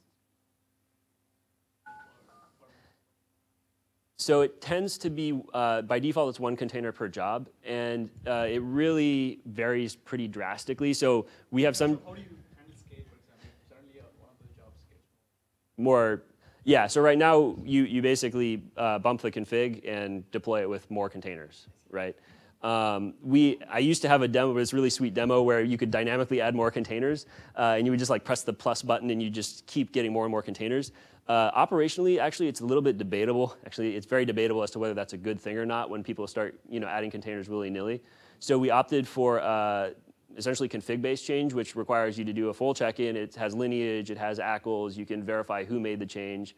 It's for an operational perspective, it's actually a lot better to do it that way. So, is that it? Okay. I think, is Kishore next?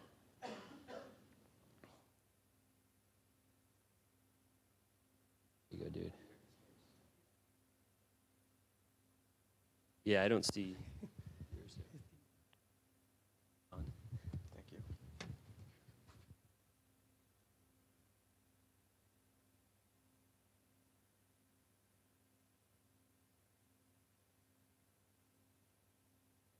Right. Yeah. Hey guys, I'm Kishore from LinkedIn. So I'll be talking today about like how Yarn, once it launches the containers, that's just doing one step of the process. Like you kind of get containers from Yarn, but that's where the fun starts. Kind of how do you start managing these containers? How do you do coordination among these containers? How do you allocate tasks to them? How do you actually deal with failover? How do you deal with elasticity? So I'll be focusing on using like how you can actually use Apache Helix to actually simplify some of this process. And my colleague here, Swaroop, will come in the end and kind of walk you through one application that we actually built, which is the distributed cache using Redis, using Yarn and Apache Helix. So what's the problem in actually the entire life cycle of actually managing the containers? What does it actually involve? So the first step is actually you acquire some containers from Yarn, and Yarn hands it over to you. And once you get the containers, the first thing that you actually have to do is kind of bootstrap this application. So what does it mean? It might actually mean getting data from somewhere. It might actually mean pushing code to that and configuration and actually starting up the containers. And once the containers are started, you actually have to tell what should the containers do. So these are all kind of specific to each of the application. And again, you want to handle faults. What happens if a container actually either over exceeds the capacity that is allocated or it fails? Do you get new containers, or you actually take some of the things that were being done by the old containers, move to the existing containers? And also you need to handle the workload. What happens after you launch the containers, the workload changes. Now, do you actually release the containers that you have actually already acquired, or do you actually get more containers in order to scale up and scale down? So this is kind of the end-to-end life cycle, and then you actually can release the containers when you no longer need it. So kind of what are the solutions out there? So we have solution for provisioning the containers, right? So we have Yarn, we have Mesos, we have EC2. So we have all these resource managers out there that are actually allowing you to get the containers dynamically. And they're also taking care of making sure that you ask for a particular capacity and you get that. So you ask for, oh, I need a container that has this much capacity of memory, CPU, disk, etc. So you get those VMs dynamically. So that's a hard problem on itself. But then there is another thing that arises after you get the containers. How do you actually manage these containers? So what do I mean by managing containers? You kind of want to know, where should I get this container? Can I just get it randomly anywhere? Do I have some constraints like, do I want it in a particular place? Oh, my data is here in the HDFS. Can I actually get container over there to actually run my indexing job? Or you also want to kind of load balance your stuff. So if you get like 10 containers and you have a lot of tasks to do, you want to evenly allocate the tasks to these containers. And you also have the requirement of service discovery. So sometimes you might want the tasks to talk to each other. If you kind of partition your job, you want to know, where is this partition running? Because all these things are dynamically changing. You want to kind of discover other tasks, talk to each other, or you want to do some monitoring. You want to know what is running where. And last but not the least, we also need to do the fault recovery and the scale up and scale down. So what does fault recovery mean? Like exactly as I said before, if one of the containers goes down, can you get more containers? If you don't get it, what should I do? Should I just leave it as it is, because depending on the kind of application, you might actually have different kinds of failure handling mechanism, where in case of OLTP, you can't really, if you're planning to run an OLTP application, you can't really say, oh, I'm not getting a container and not do anything, because if you're running a system, you're actually incurring downtime in the system. Similarly, in terms of scaling up and scaling down, you want to, as the workload changes, you want to try to get more containers. And if the workload changes, you want to release the containers so that others can actually acquire them. So a couple of solutions in this category. So most of the applications that we have kind of seen now have kind of building this custom application, custom solution for each of their applications. So we have seen a lot of these applications coming out that are using Yarn, but then they're actually implementing their own application masters and kind of doing their own failover control and scaling and other stuff. So what Helix we are trying to do is kind of focusing on finding all these patterns, common patterns that exist in these applications, and kind of making it easier for more people to actually come up with their own distributed applications by using the features that are already provided in Helix. So a brief introduction on Helix. I won't get into a lot of details, but there's more than what I'm going to talk about Helix in here that you can actually use to kind of customize it for your application. So the high-level goal of Helix is actually to simplify the cluster management of distributed systems. So what does it mean? So you can actually build a scalable, partitioned, replicated systems very easily. So it kind of allows you to customize these applications according to your need. So you can actually have an OLTP system, you can like a master-slave architecture, or you can have a bulk processing system, like you can actually keep generating indexes, or you can even have like a stream processing system. So these are different, like you can build applications in online, offline, or nearline systems. So what does Helix in terms of abstraction, what does it exactly provide? So you kind of look at, if you look at cluster management, it's kind of, you have these two entities. On one side, you have a set of tasks that you need to perform. And on the other side, you have a set of nodes. So the first thing that is actually important in this is the task allocation.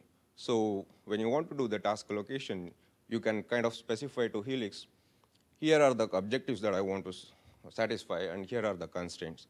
So Helix uses those constraints and objectives and actually automatically assigns the task to nodes. What does this objective mean? So one of the simple objectives you can think of is assigning all the tasks evenly to the nodes. So that means you have 10 tasks and you have 10 nodes, just assign evenly. If you have 100 tasks, just assign evenly at any time. So Helix kind of takes care of that, and you can also put more objectives and constraints on that, where you can say, oh, if this task and another task are a group of things like a replica, you don't want to place them on the same node. You want to place them on different nodes or on different tracks, similar to how HDFS does. So, but these are all kind of provided as a constraint and an objective to Helix. So the next thing is failure handling. So what should happen when something fails? So you have two options. One, you get another container, and then you restart the task on that container. But what if you cannot get it? So you have another option in Helix where you can actually customize, and you can say, instead of waiting for another container, if you have headroom in other containers, allocate this task to them. So you kind of dynamically start moving tasks around and kind of start reusing the containers that are already existing.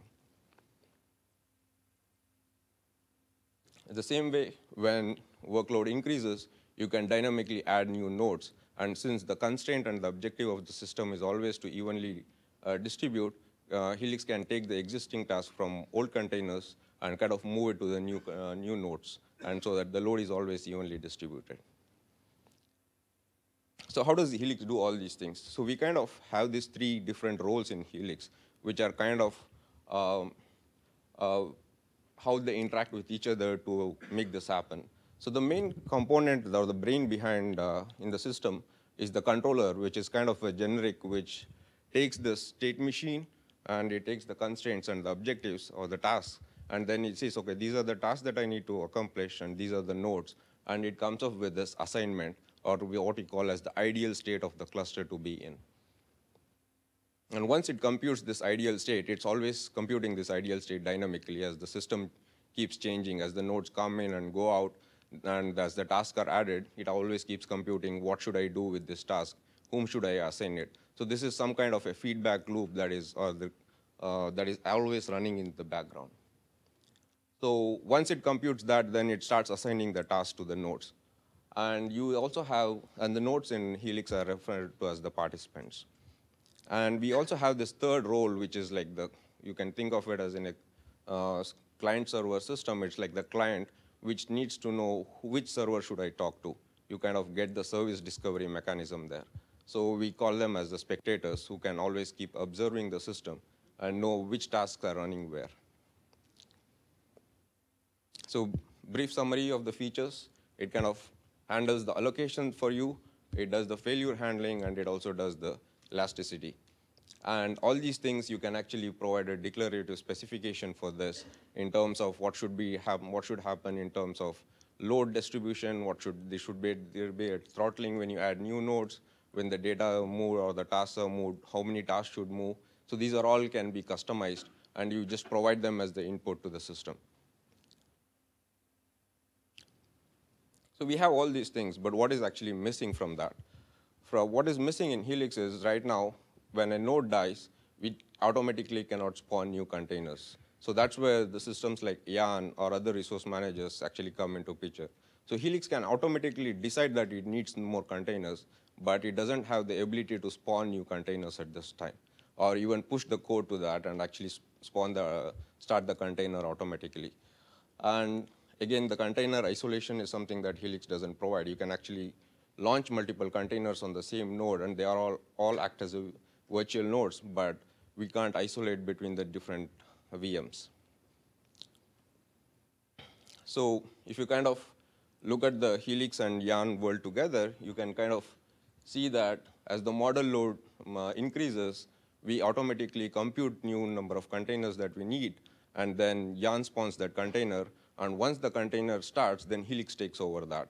It takes over what should the tasks that the container should do. And then as the model load decreases, then Helix shut down the process that is basically release the container back to the Yarn pool. So it kind of works together with Yarn, using Yarn as the resource manager, and dynamically it can keep controlling the number of containers that it needs. So the biggest challenges in this, as I already told, you have the bootstrap problem, you have the failure, what should you do during the failure? Because if you kind of have during bootstrap, you might have multiple problems where you say, I need 10 containers, but then you might actually get only 2, but you cannot actually start all your tasks because there are only 2 things. So you can actually provide these constraints to the system saying that unless you get a minimum number of containers, don't start my task, don't start my job. So you can put all these constraints in the system. And again, you can provide placement criteria. You can say where should the task be run.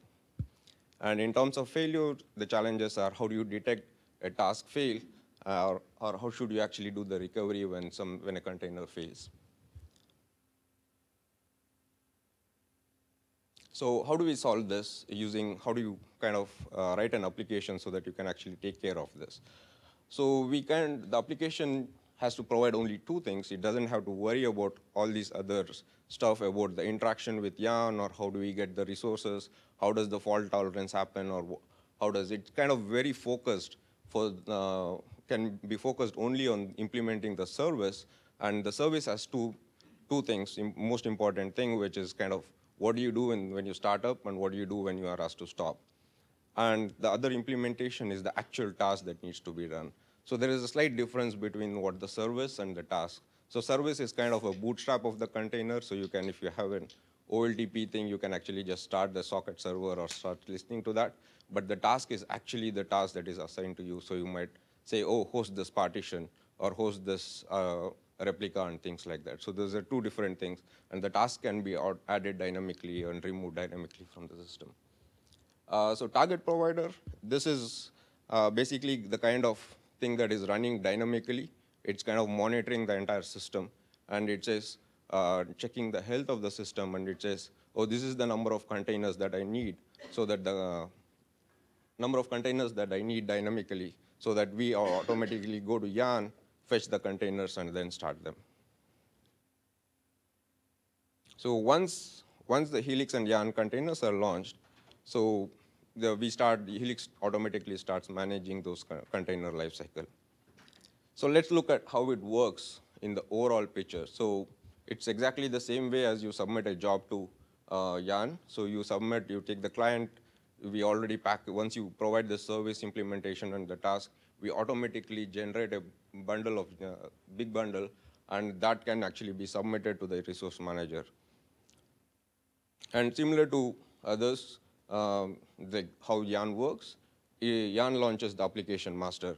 But now, instead of actually launching the application master, inside the application master, we launch a Helix controller that actually starts up and then sets up your entire cluster, sets up all the required information, and then it knows from the configuration specification that you have given how many containers that it needs, and it requires those containers from the Yarn. And once it gets that, it starts launching this. And now, instead of launching the container, we actually launch the Helix participant.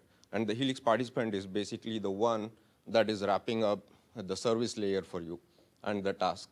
So once the Helix participant starts, then Helix controller knows about that. And then it kind of starts managing all those Helix participants. So it kind of says, so you have started, it assigns the tasks, and then it kind of constantly keeps getting the status. And then once you get all the status, then it does the fault tolerance and the failover.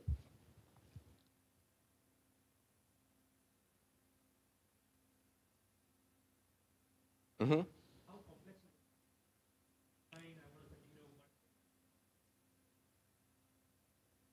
So there are multiple ways to specify that. One is you can say, I don't care about where it is. And the other thing is you can actually specify, this is the preference list.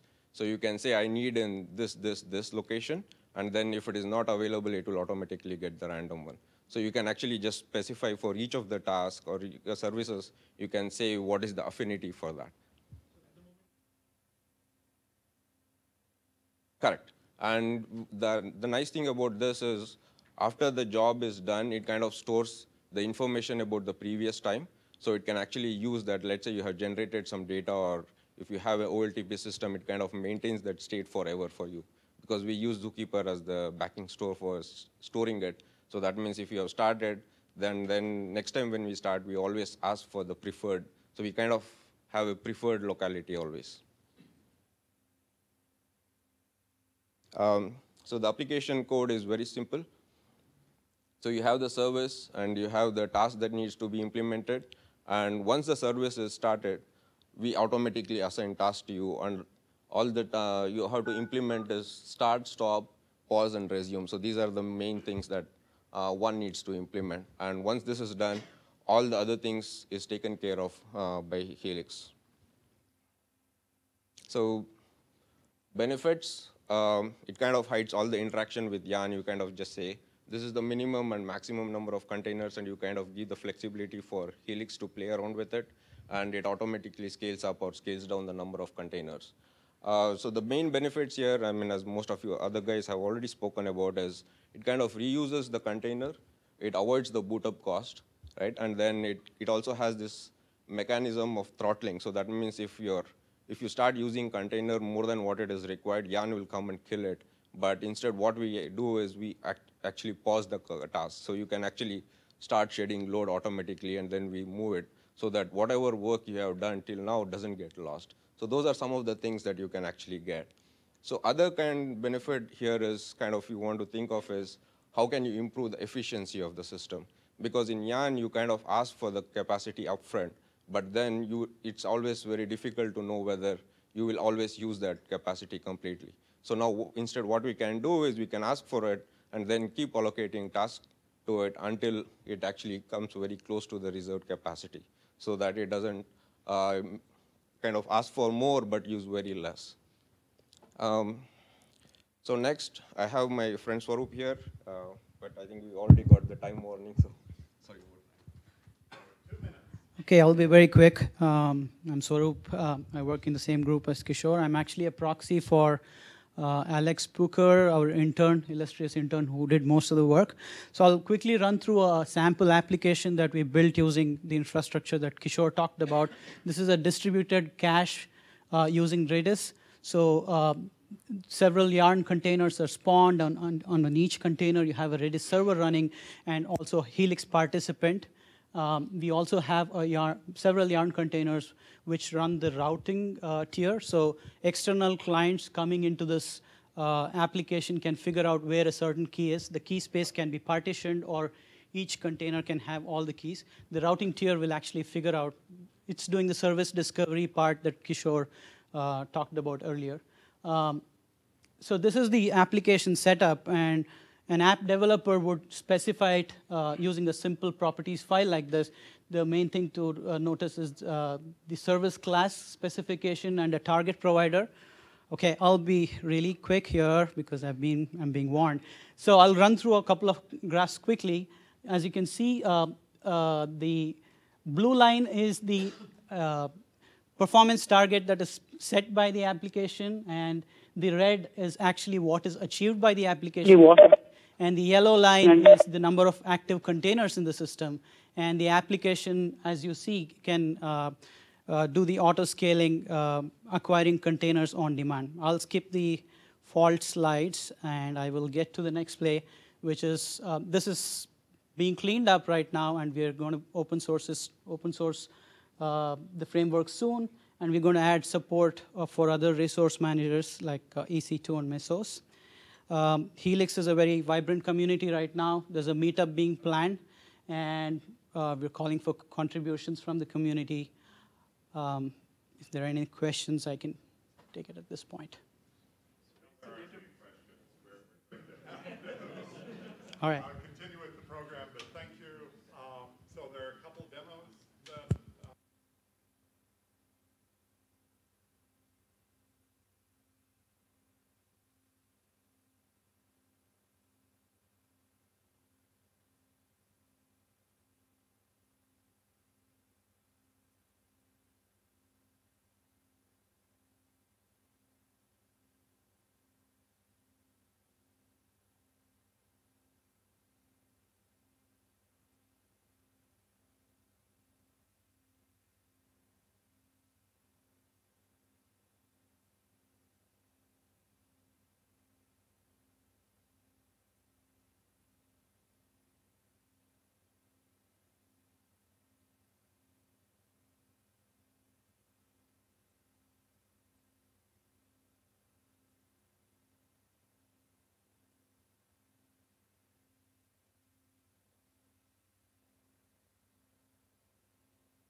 Hello, there you go. Hi, I'm going to be talking about Llama. Llama is an application master, actually, it's a set of application masters that we have been working in order to integrate Impala with Yarn in order to guarantee resource utilization in the cluster. So first, what's going on here? Let me do something else. I don't know why I did that. You know why?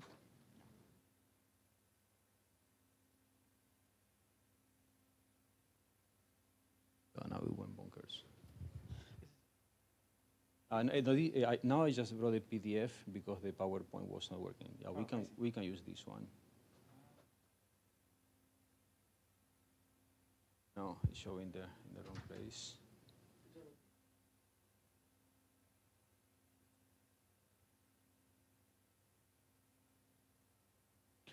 Oh, there you go. So first, just a quick intro to how Impala works. Impala runs an Impala daemon service in each node of the cluster.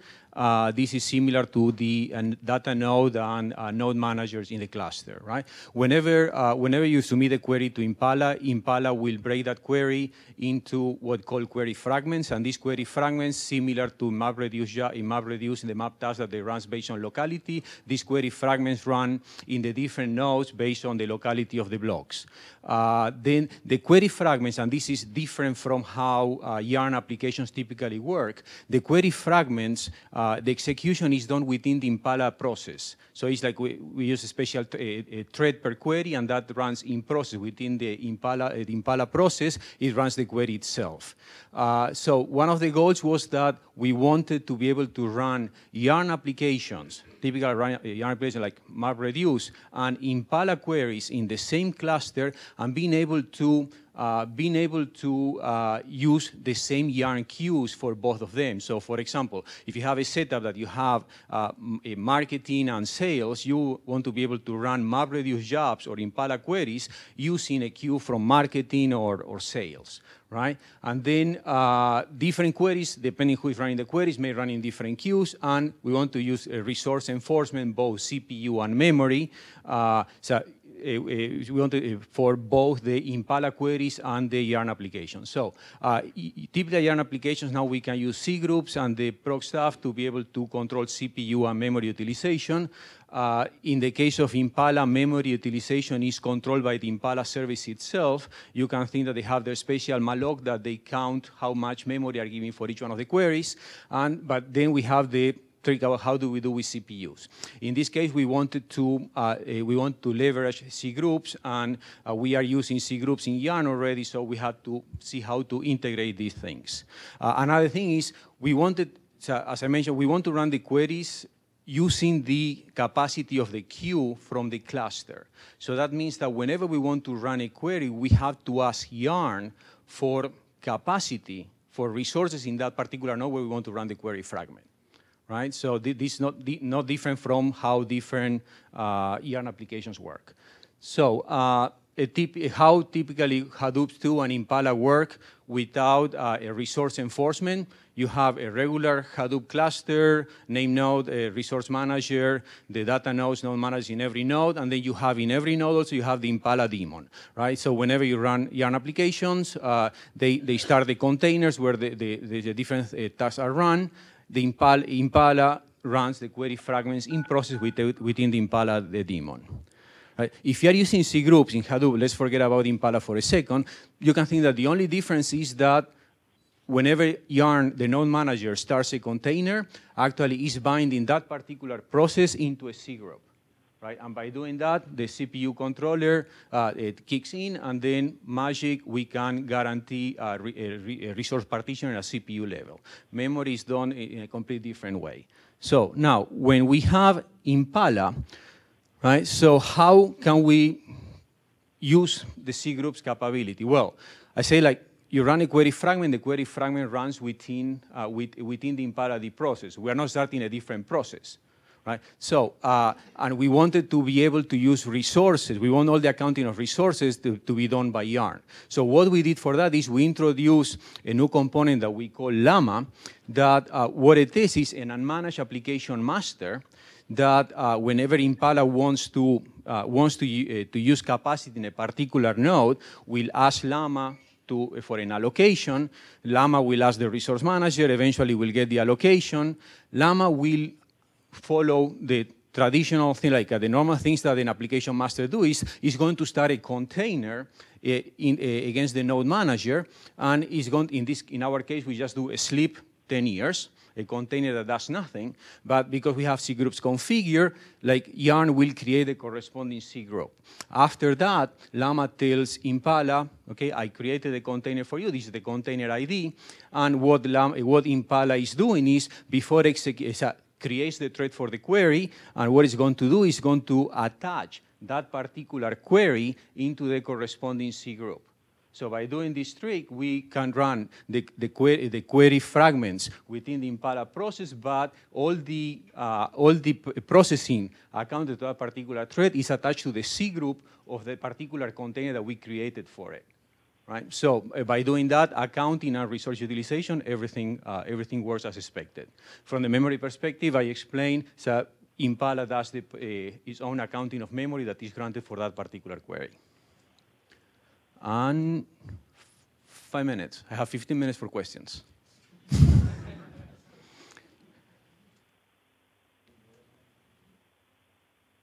All right. Thank you very much.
Okay. So you guys know the history of, the gory history of RPC and IPC in Hadoop. We had our own RPC and IPC engine. It was based on something we called writables. It started primarily because we didn't want to use Java as serialization. And we went and went and went to a point where last year, we sort of gave up and said, forget our own stuff. We're just going to use protocol buffers. Now that leads to an interesting inflection point because you can now truly start writing applications which interact with Hadoop with non-Java, right? So one of the interesting things I recently saw was this thing called Snakebite. Has anybody heard of Snakebite? So Snakebite is full HDFS client in Python. Right? So you can now interact with your HDFS system completely in Python. Right? This is not going through JNI, not going through, obviously we've had a REST interface, but this is not going through REST interface. This uses the Hadoop RPC protocol, but obviously, it's implemented in Python completely. So with that, I started thinking about, there are two birds I could hit here, right?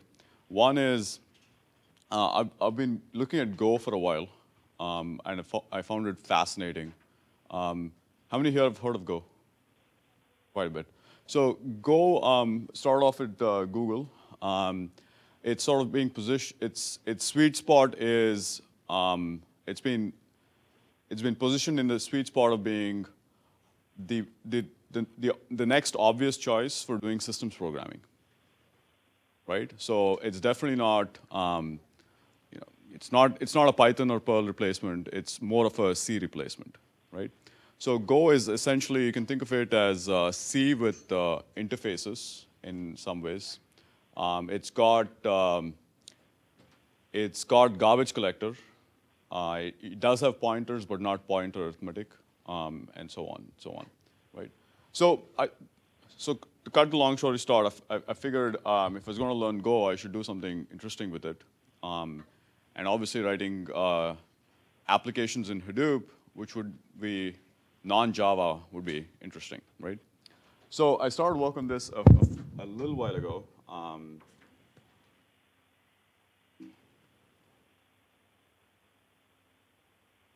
So that's my GitHub. If you guys are interested, I'll put it somewhere. So if you get go hadoop.git, you'll get here. Now,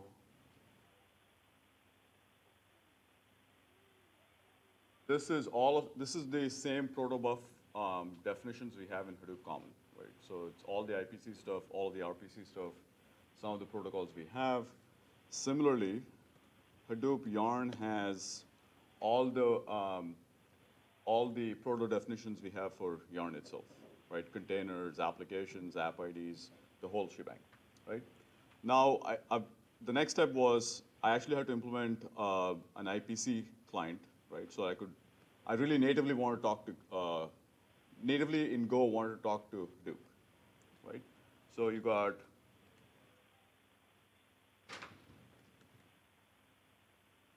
Hadoop Common IPC client, right? That's all I have. It's actually one file. Right now, obviously, it doesn't talk SASL. That's going to be a lot of work.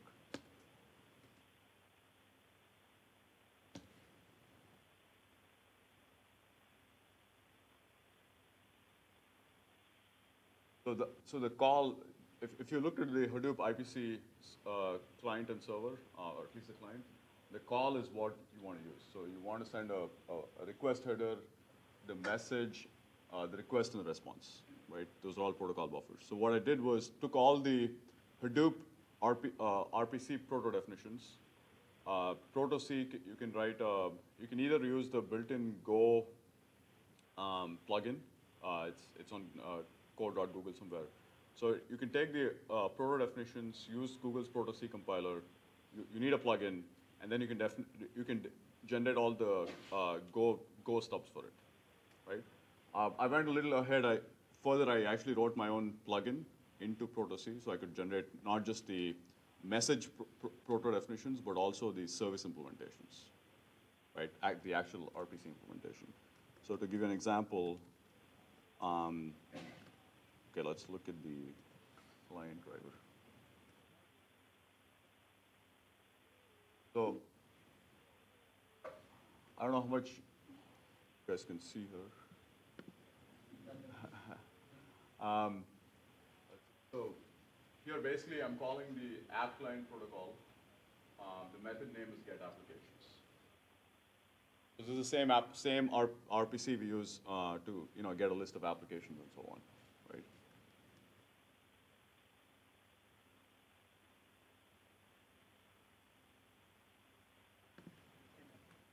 Okay. The next one is get new application, right? So you can actually talk to Yarn and say, get me the new application ID.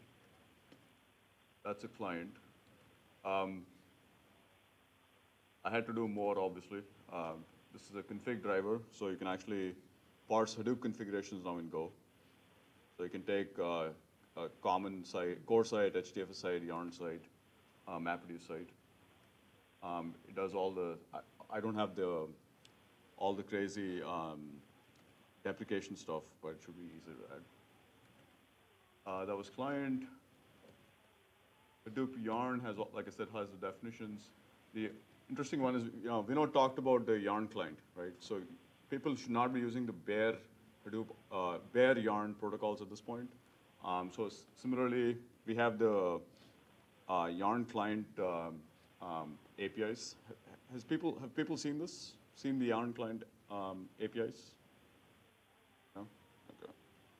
Let's see if I can share it. Anyway, so those are the three clients we have. Yarn client. You can create a client, create an application, submit it. You have the application master resource manager client. So this is how you actually get resources now from the application master. Register, finish, add request, and allocate.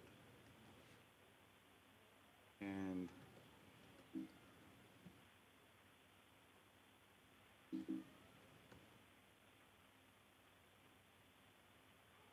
this is how you create a client to talk to the node manager and then start containers, right?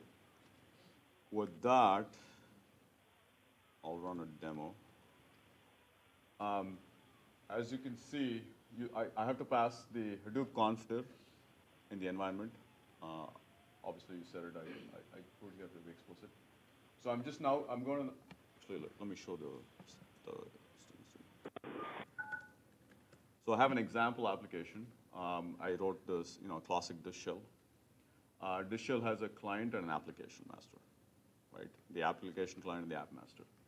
So now, the app master will launch n containers and run a Unix command on each of these containers. So if you run it, you'll see that we created a client, we submitted an application, the application got accepted, and then it turned running. Hopefully it will finish and finished, right? To make it easy, I put the logs here. So this is the client logs, right, as it was running. Now the AM logs look like this. Just to.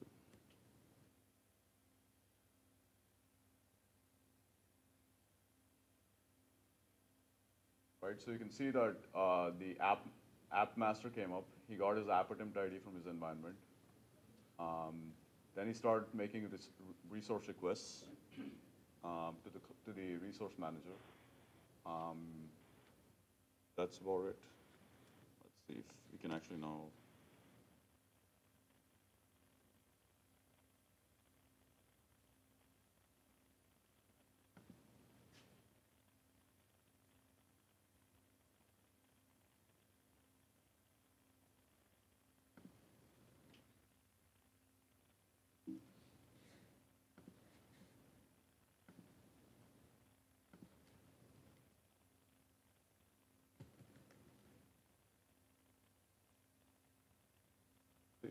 That's resource manager now. You can see that we ran the Go application. It finished similar to how you would run a MapReduce application. Any questions? I know Rob's about to get up from his seat.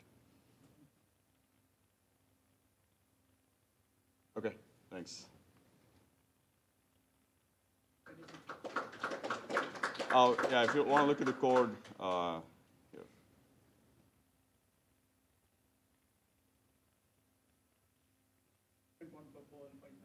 Yeah.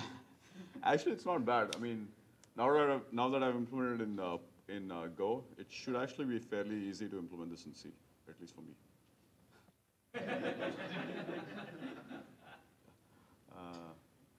Yeah, so there's a little bit of README here. It tells you what. Oh, FYI, there's a patch I need for Hadoop.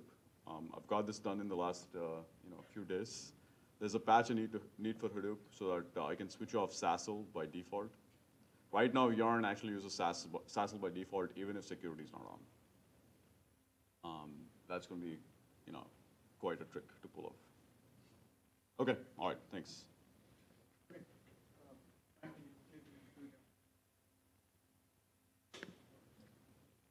Are you already logged in? What's your thing? Let's see if I can make you. I'll just leave.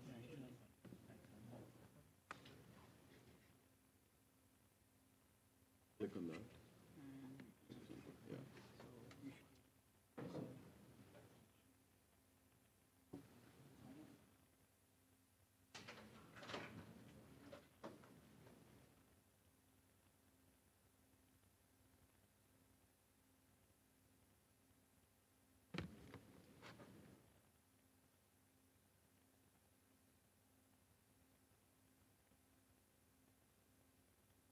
Do you click on that? Okay. So you should exit it. Share. Terminal. Oh, share register. So,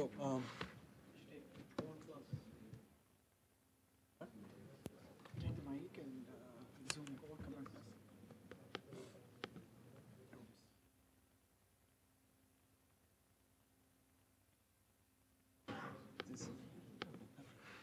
this is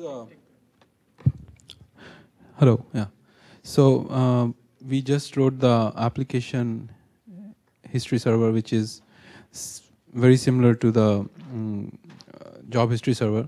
So here you can see the application types and applications, and then application specific data, and then you can go into the applications and then go to the containers. So I'll just run a MapReduce Hadoop word count job. So so this is the RM. So we can see this job is coming into the RM, and as soon as it is done, it will go to the history server.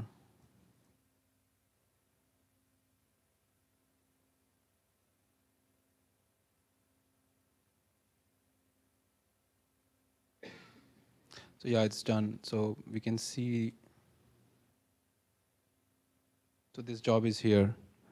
So yeah, you can go to this all the applications, and you can go to the overview of that application, then attempts, what are the attempts, then and then you can go to the container, and then you can go to the each container, what are the information, I mean, all that. So that's about it. Thank you.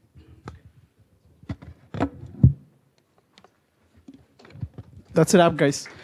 It's awesome that we saved 10 minutes with all those talks, about 10 of them. Yeah, thanks for coming. So thanks to all the presenters for an excellent technical program today. For all of our guests, thank you for visiting LinkedIn. If you would like to take advantage of meeting friends and folks here or have questions for the presenters, you're welcome to hang around either in this space or the space just beyond the food for until about 1/4 after the hour. And then I'm afraid I'll have to kick out our guests unless you find a LinkedIn employee to shepherd you for the rest of your visit.